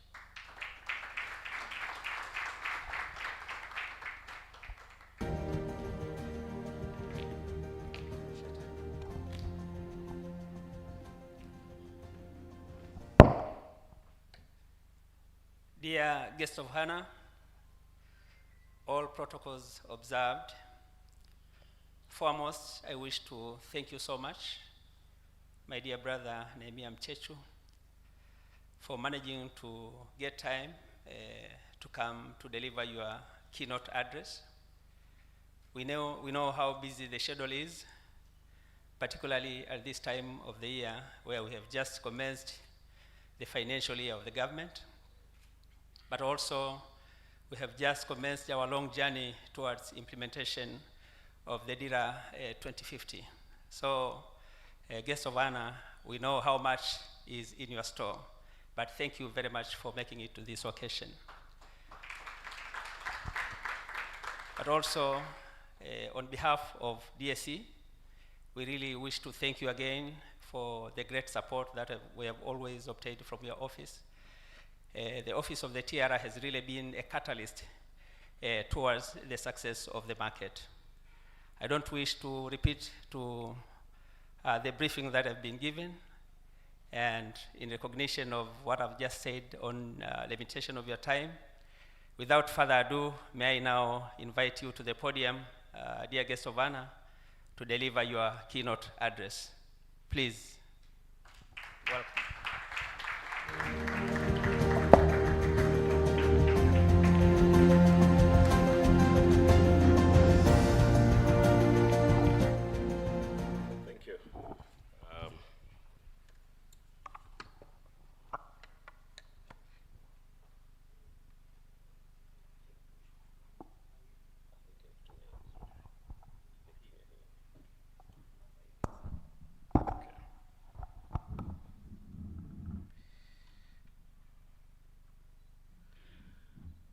It's always a pleasure coming back home as a person who started in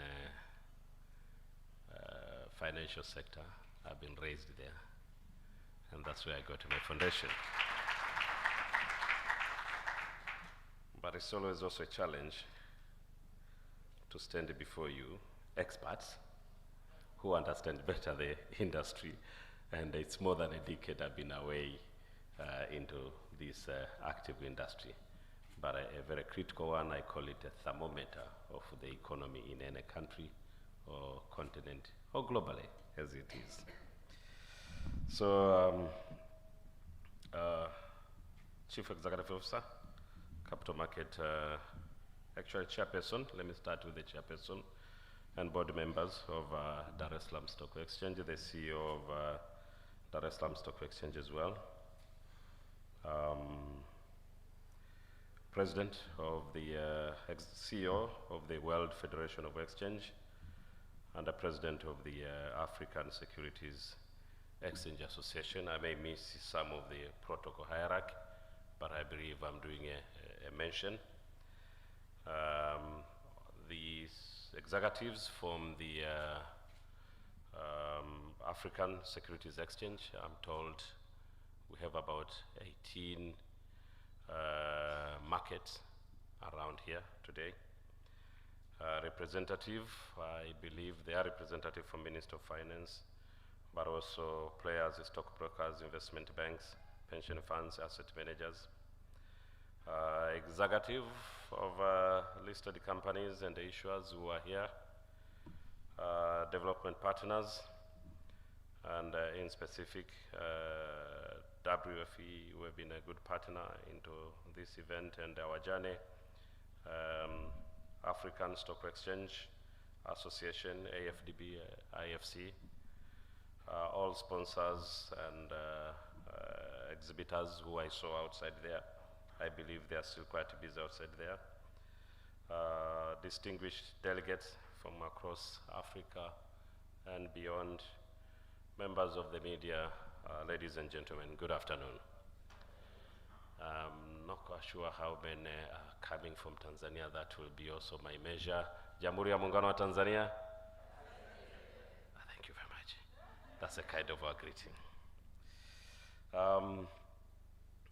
It gives me a pleasure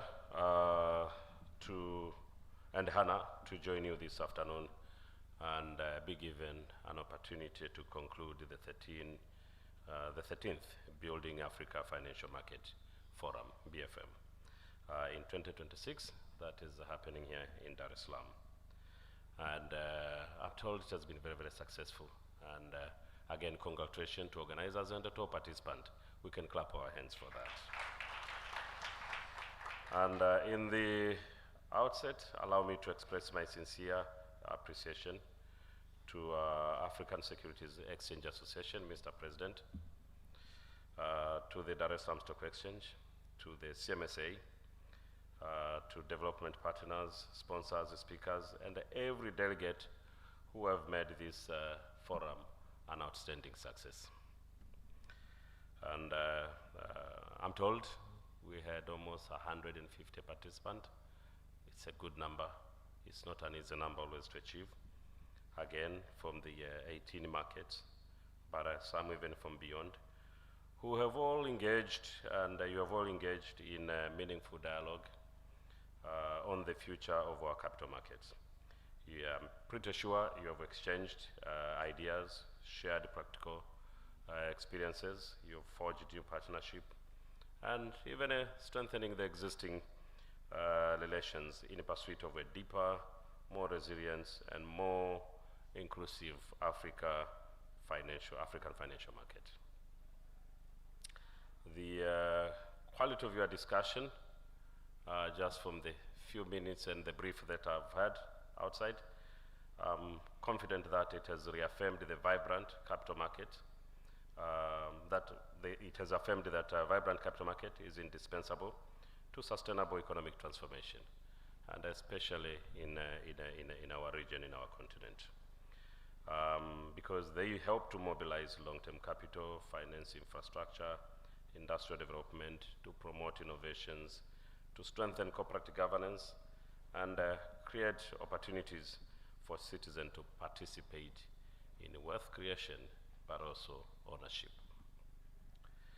I take note of the theme of this year forum, which is driving capital market growth in Africa through innovation, integration, and inclusive participation. We've always spoken about inclusive economy. We've spoken more in banking. It's good to see that the same philosophy is now being well spoken into the market space. Because otherwise, at some point in time, market space has always been seen as a place for the people who have succeeded or have crossed the bars. But on the other side, it's easier because we need a deposit.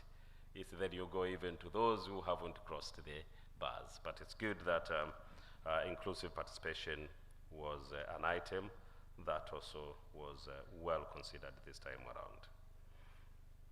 I've taken note as well on various presentations, and specifically the presentations on a digital transformation, sustainable finance, cross-border market, integration, which is still a big challenge. And you always wish that, yes, we have borders, but finance, market, investment should not have borders. But also aware of the presentations which went on SME financing, on Sukuk, which we haven't tapped enough, and I'm seeing quite a lot of demand and pressure which is knocking in our doors.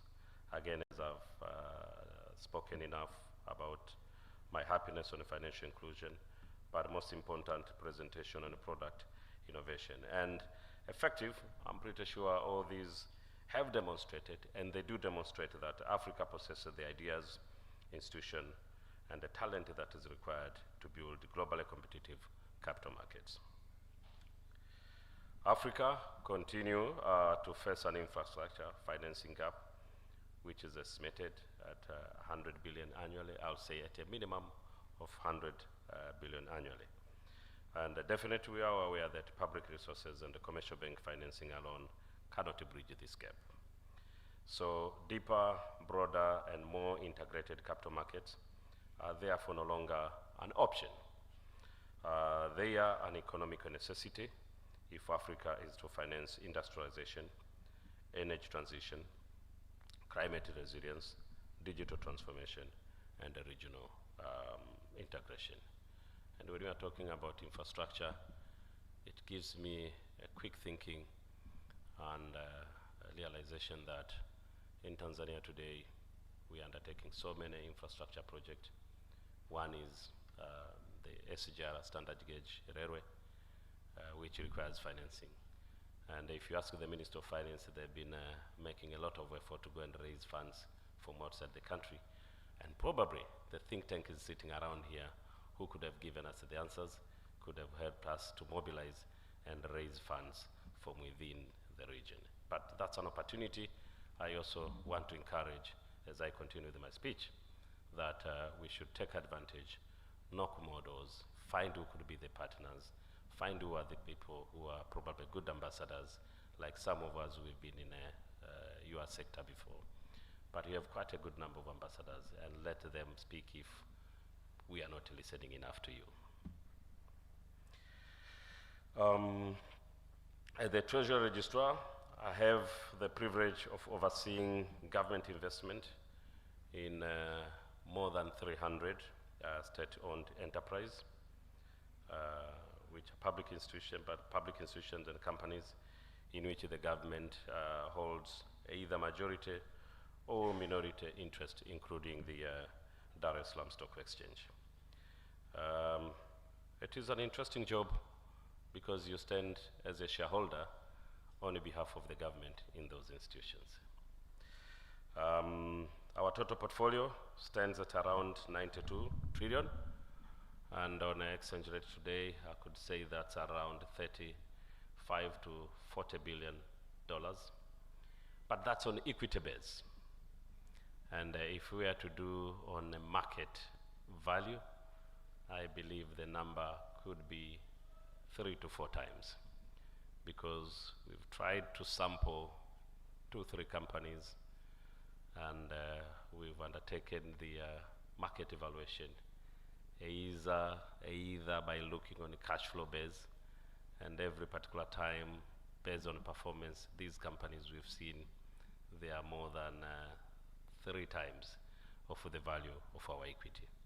So yes, I'm talking of about 35 to 40 billion dollars, which is value of our asset based on equity, but in reality, we should be sitting, or we are probably sitting with asset or investments that are worth on capitalization more than 100 billion. The challenge that we have, that we need to transform these to make them more productive, more efficient, to bring them meaningful contribution to the country, less dependence on a government budget, and part of the easier route to do it is through the markets, because we believe by listing them, we will manage better the challenge of raising the capital for them, but also we will manage better to achieve the improved governance, and at least where I can also sleep comfortable, because I'll have CMSA, DSE, and everyone else looking at it, and I'll claim for the remaining shareholding that I have, but also sleep much better and get a better returns. So we are strong supporters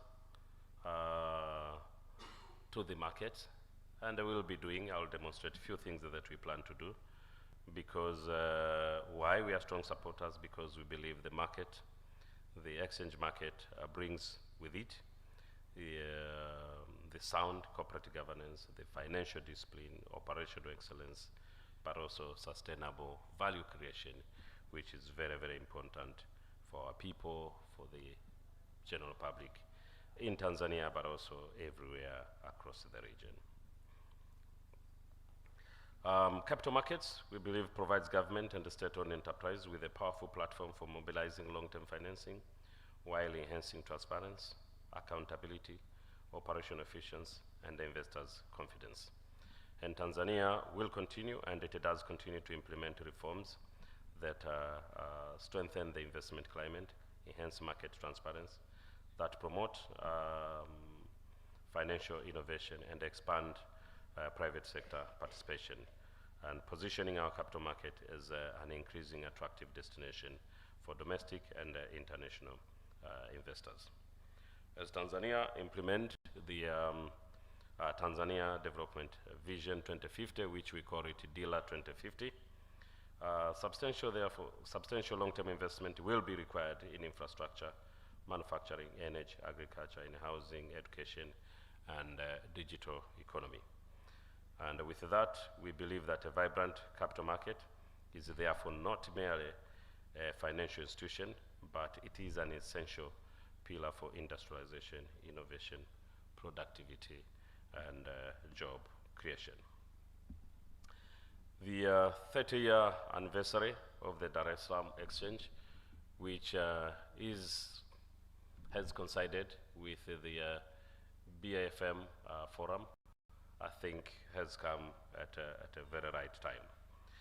And I think, let me take this opportunity as well to congratulate DSE and all stakeholders for the 30 years mark. Indeed, over the past 3 decades, the exchange, Dar es Salaam Stock Exchange, has evolved into one of the Africa respected frontier market with listed equities, government securities, corporate bonds, sustainable bonds, infrastructure bonds, cocoa and exchange traded funds. I'm happy to hear that your total market capitalization is now standing at 35.18 trillion, out of which domestic capitalization is standing at around 23.74 trillion. That's a remarkable good progress that we've done. Further, I'm glad for the information that I've picked that the value of the capital raised over the years is more than 1.585 trillion in equities and around 2.57 in debt and the sukuk. And I think all these reflect a growing investors' confidence and the increasing contribution to capital market, to Tanzania economy. Equally remarkable has been a democratization of investment through digital innovation. And I was part of it, I think, when you were launching. And I'm glad to take a note that more than 870,000 investors have participated in the exchange, but also including 265,000 through the digital investment platform. That is demonstrating the financial inclusion, and I think it's becoming more a practical reality to date. It's very interesting. I wouldn't mention the name of the bank, but of the two banks, because I'm related to both of them. Traditionally, the top two banks, one of them, traditionally, they are the one with the largest network. So in terms of mortar and brick, they are leading, and they never stop. But interesting part in terms of what technology does, when I was getting a brief, they told me of all the good profit they made and the transaction that happened, 95% of the transaction happened out of the mortar and brick branches. And that's a very, very interesting story to hear. Sometimes I say it's quite crazy stuff that we are seeing. Either you are out of space or you are within it. And I think African countries have made quite a good, remarkable progress. Tanzania specifically, we've made also quite a good, remarkable progress, where today you cannot do any government payment out of digital payments. Whether you are in the village, whether you have electricity or you don't have electricity. And people are not complaining, they are succeeding, they are doing it. So it means a good job has been done through it. So I think definite, again, digital platforms is a necessity for our life. And equally, we've taken note we take note of the emerging technologies, including artificial intelligence, the blockchain, the regulatory technology, RegTech, some of the much more advanced data analytic, which are transforming the global capital market. So we cannot really be out of this space. Across Africa, pension funds, sovereign investors, insurance company, and other institutional investors collectively, they manage hundreds of billions of dollars in a long-term savings. And therefore, better integration of capital markets will enable these resources to finance African enterprise and the infrastructure while generating sustainable returns for citizens. And we need to see more of this. When I go into Dar es Salaam Stock Exchange and I see pension funds from Uganda who have taken an active role investing here, I think to me that gives me energy. I hope we will have more from Tanzania going outside, more from Kenya, going to Rwanda, and everywhere across.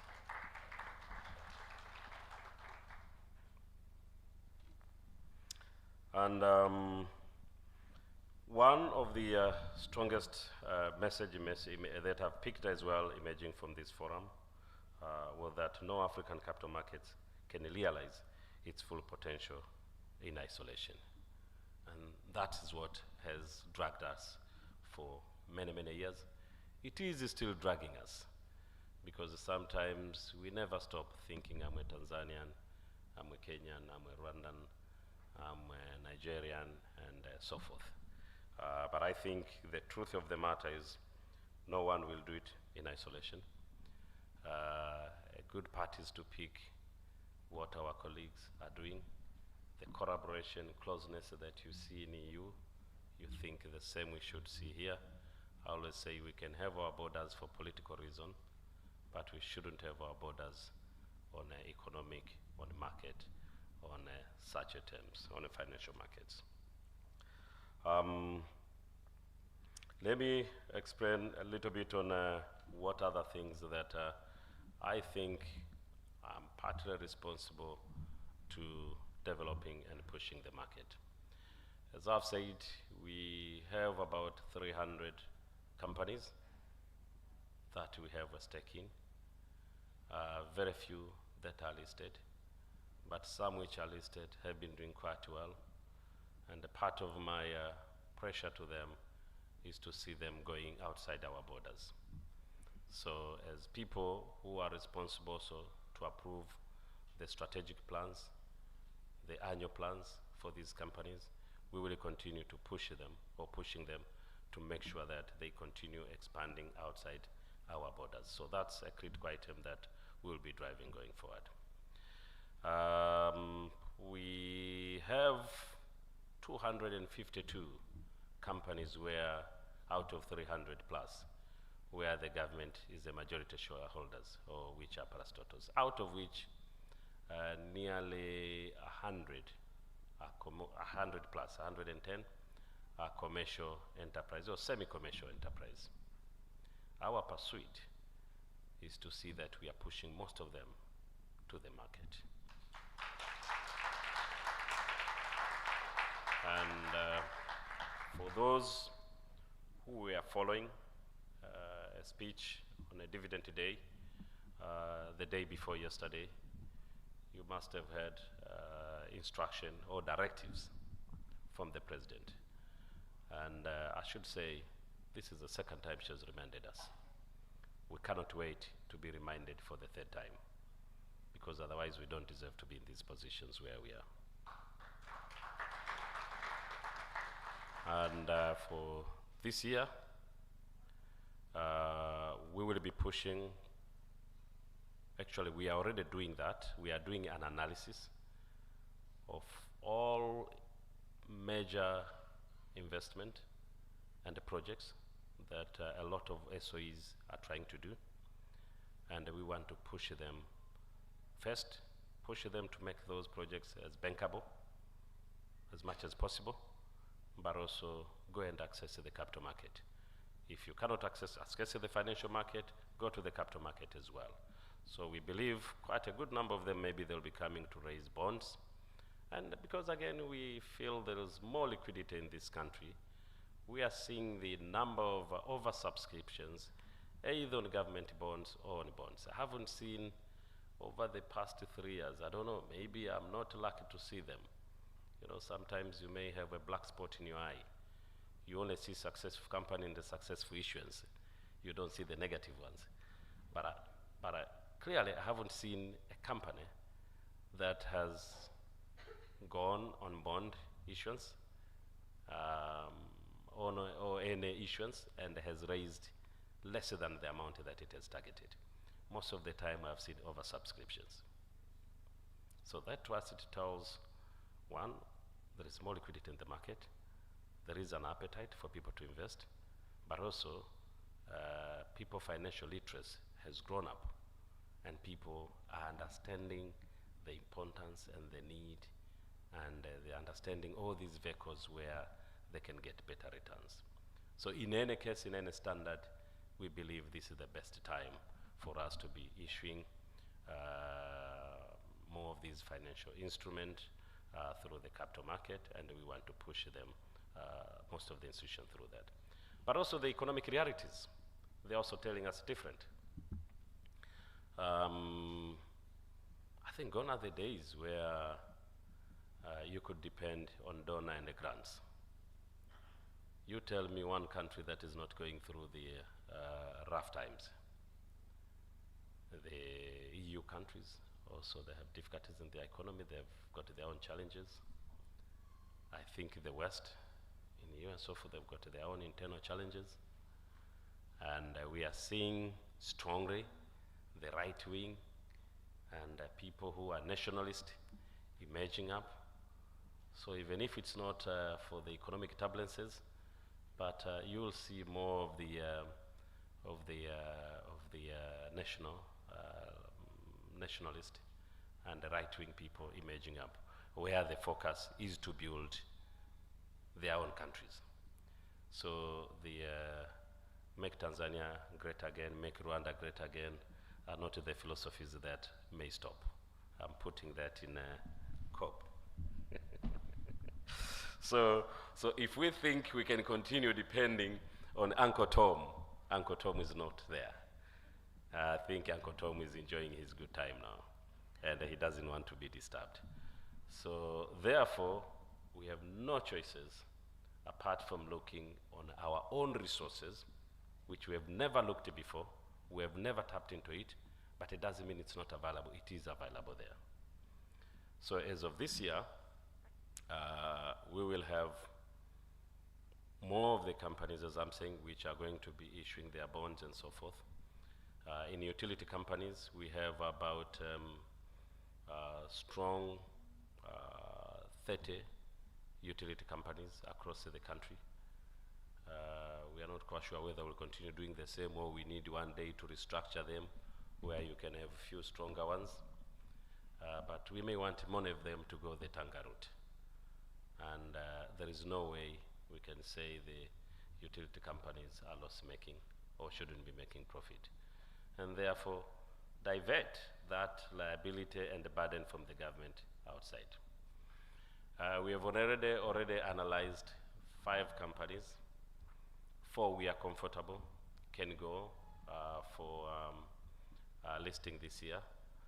Depending on administrative difficulties, we think 2 are straight away, but our intention is to go 4 to 5. Only that I wouldn't mention the companies, because then I have to respect DSC, your space, and I have to respect CMSA spaces.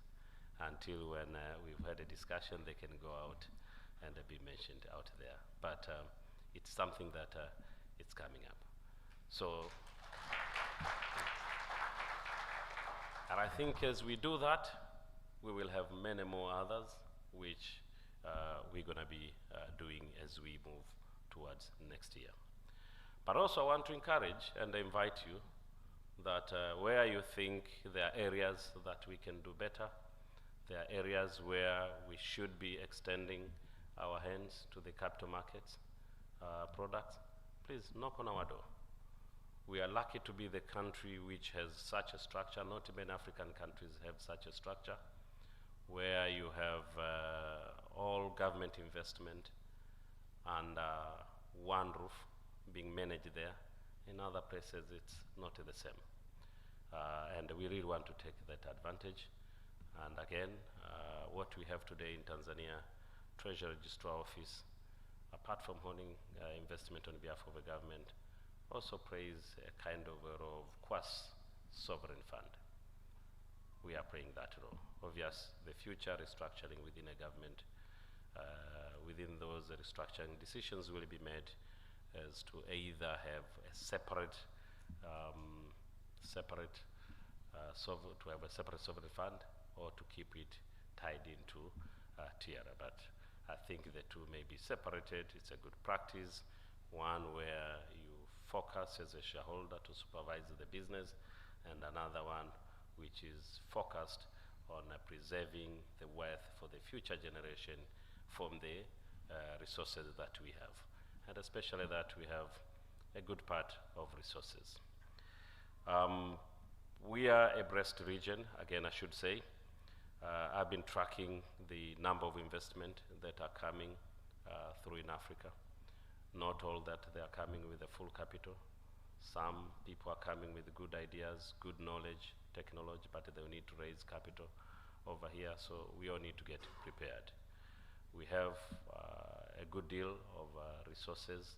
For the first time, I'm seeing the highest production of mineral resources from across the region than we've seen ever before.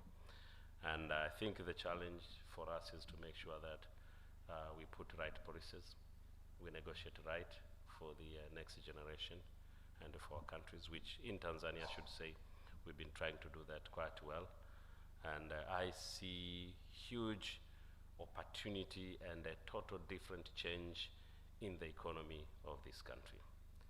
We've had good professional negotiations on minerals, on LNG, and we have put right policy.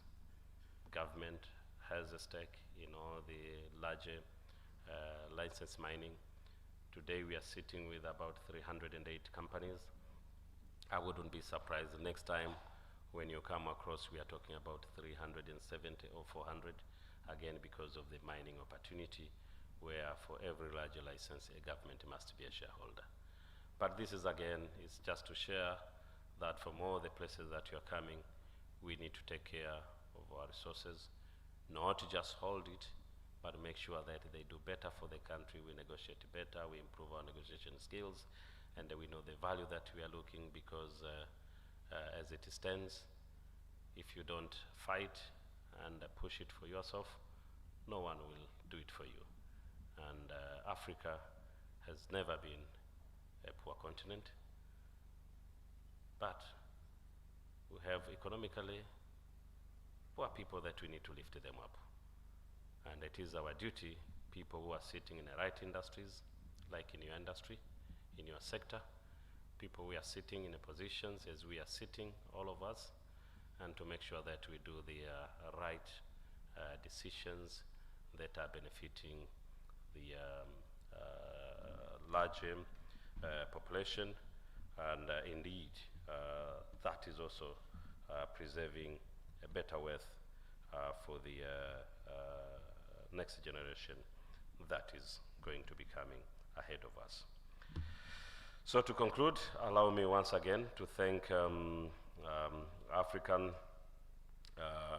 Stock Exchange Association, ASEA, the Dar es Salaam Stock Exchange, the Capital Market and Securities Authority, the World Federation of Exchange, our sponsors, the developer partners, the speakers, exhibitors, and every delegate for making this forum an exceptional success. And with these remarks, it is now my honor and a privilege to officially declare that the 13th Building African Financial Market Forum, BAFM 2026, closed. I wish each of you safe travel and every success in your continued effort to strengthen Africa financial markets. We look forward to welcoming you back to Tanzania as we continue this important journey together. But as we close this, doesn't mean that you should be packing and going. Tanzania is a place to explore. I can be your tour guide if no one is there available. With that, thank you very much, and I wish you a good afternoon.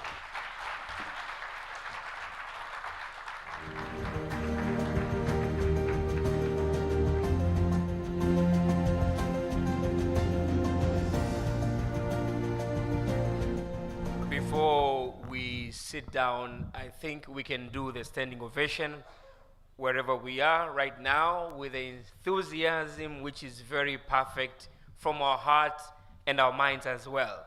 Naomba makofi mengi sana tafadhali. A big round of applause, ladies and gentlemen.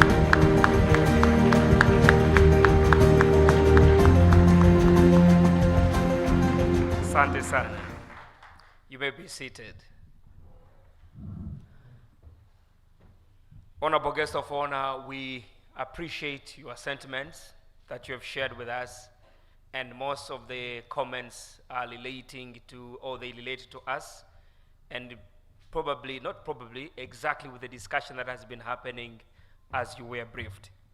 It is as if you were present on those 24 hours that we have been here.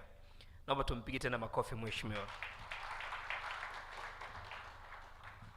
For now, we are going to do a very brief group photo, and I will request the high table to occupy the front seat, and I'll be mentioning some few groups so that we can quickly capture that moment and be able to take a break. Karibuni sana.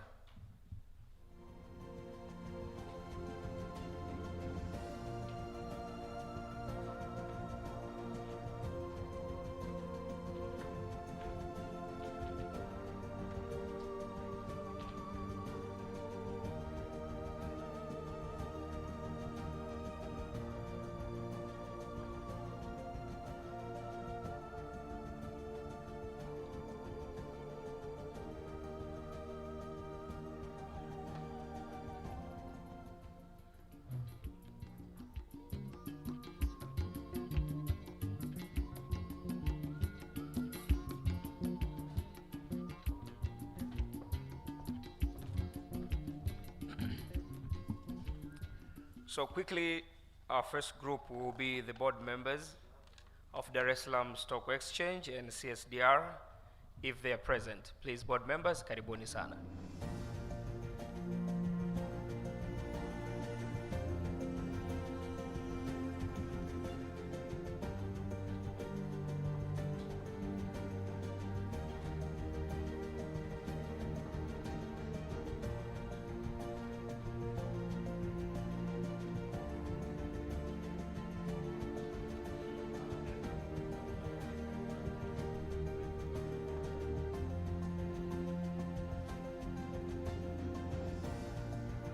Thank you. The next group will be CEOs of stock exchanges present and all those representing the CEOs.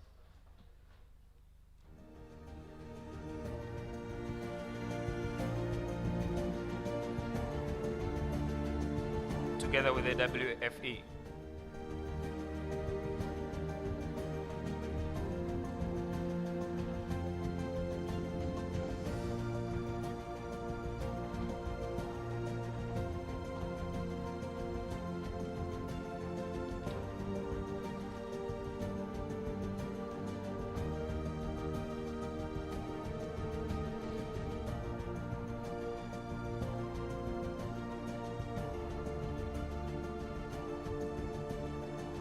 A big round of applause for the only CEO lady in the group.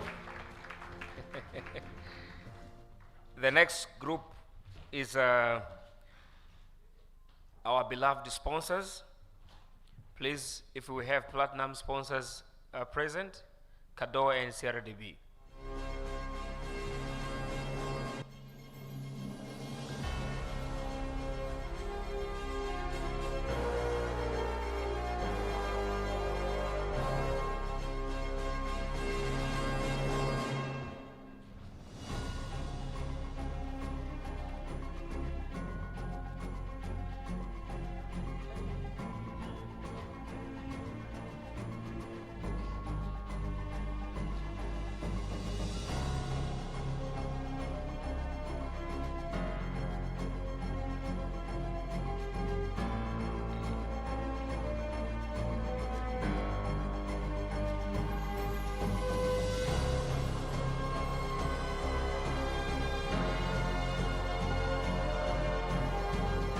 Asante.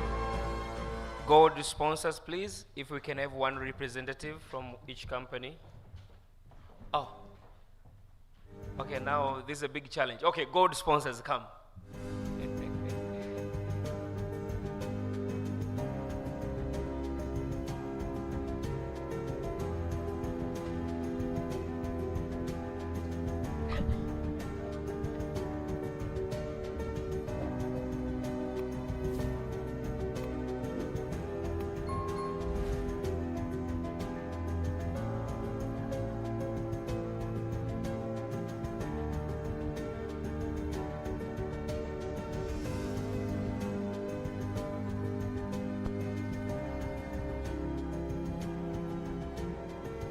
Thank you.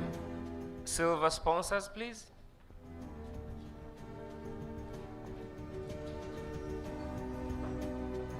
Don't feel shy. Silver sponsors, please, just come.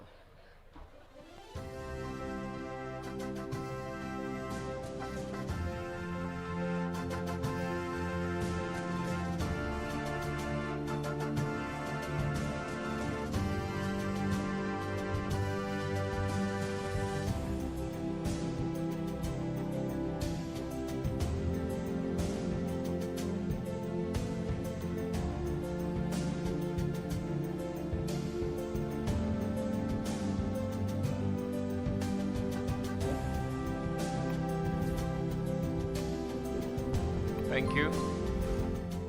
On behalf of stockbrokers, please, SEBA. SEBA members will be led by Mr. Chairperson.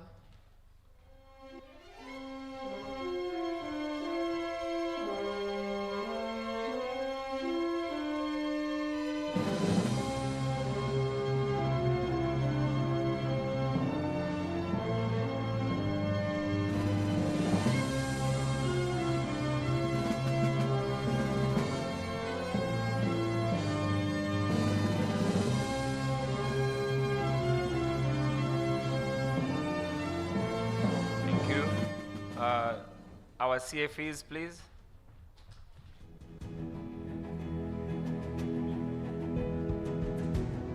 Na leo kazi yenu imetambuliwa bwana, mbele mgeni rasmi anatambua kazi mnayoifanya ya kuelimisha jamii yetu.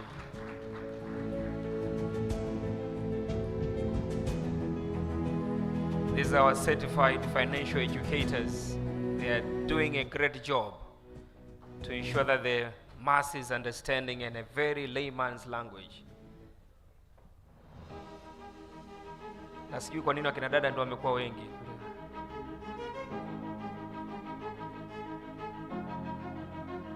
A big round of applause for them.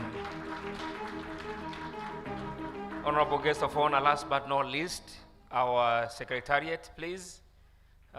They've done also tremendously job to ensure that while we are sleeping, they are not, so that we can stay awake. Please give them the biggest round of applause.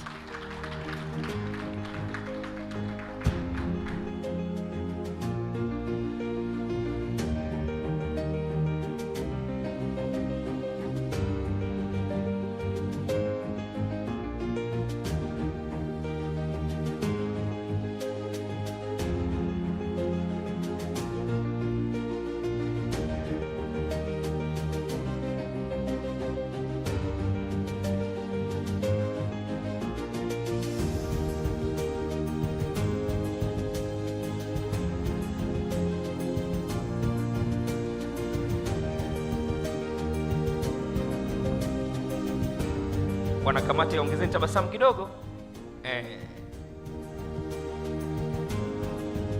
A big round of applause for our kamati jamani. Job well done.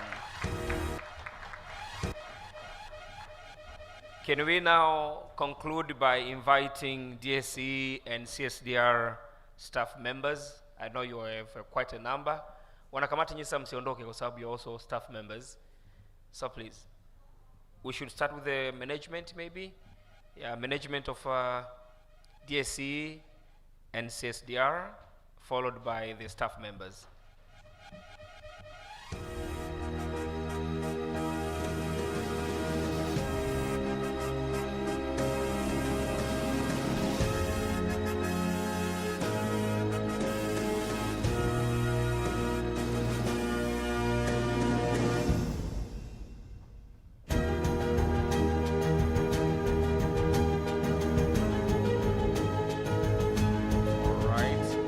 Msiondoke, naomba msimame hapo hapo. Staff members, please, let's join the management.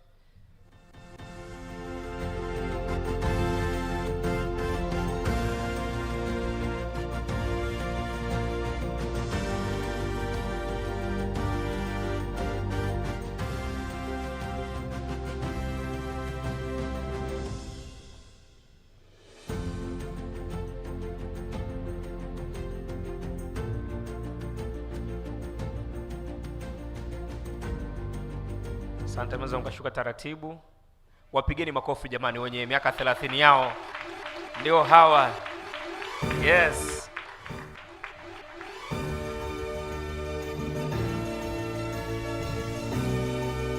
Asante, honorable guest of honor, before I give you a leisure of departing from these premises, allow me to do some few announcements. I know probably they are non-related, but because you volunteered to become our tour guide, I think you should also pay attention as well.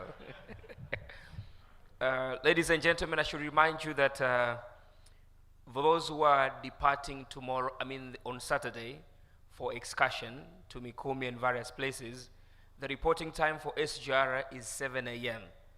Don't miss. And the guest of honor will be there to receive you and guide you. As our tour guide. But also, there will be a gala dinner this evening at Maki. Maki is a venue adjacent to this hotel. It's just backyard. It's not a place to miss, but remember to appear on your traditional clothes, or dress code rather, and we've agreed, if you don't have a, yeah, of course that was the alternative. If you don't have a traditional clothes, best alternative will be the bed sheet. You cut it in the half, and then you put it around. Worst case scenario, because we want you there, if you don't have anything, just come with these clothes. We will accept, but not a pajama, please. Last but not least, I should be reminding you that tomorrow is the 30th anniversary for DSE, and therefore, all international delegates, you have been automatically being invited. So tujipigie makofi tafadhali. A big round of applause. But for the local delegates, you have to have an invitation, probably a written one, whether digitally or hard copy. But if you're an international delegate, then you are automatically invited, and probably you might want to scan your passport so that we can prove that you are an international delegate. I'm just kidding. There was a group, sir, if you may allow, guest of honor, tulikuwa tumeisahau, ASEA Secretariat. This is coming from the African regional level. So please, ASEA Secretariat, warmly welcome. Tuwapigie makofi jamani.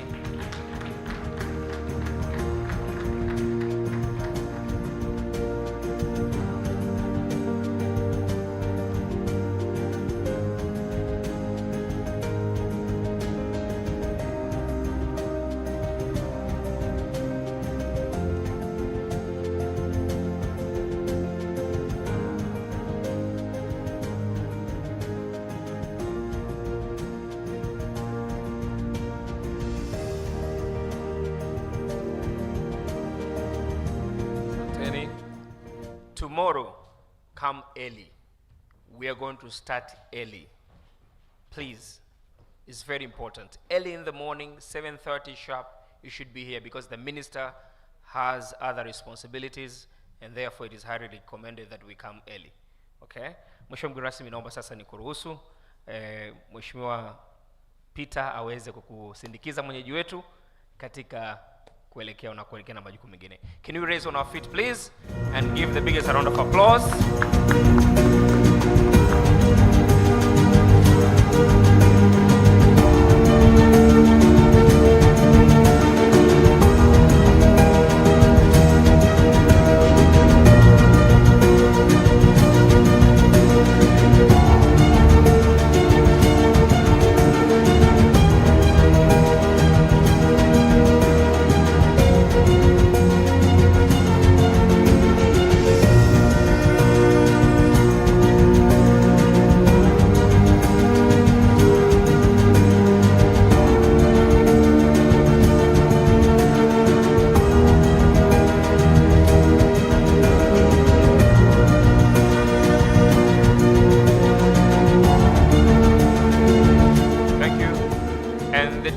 The dinner gala starts at 7. Yeah, 7 p.m. sharp. So please prepare your appetite. Asante.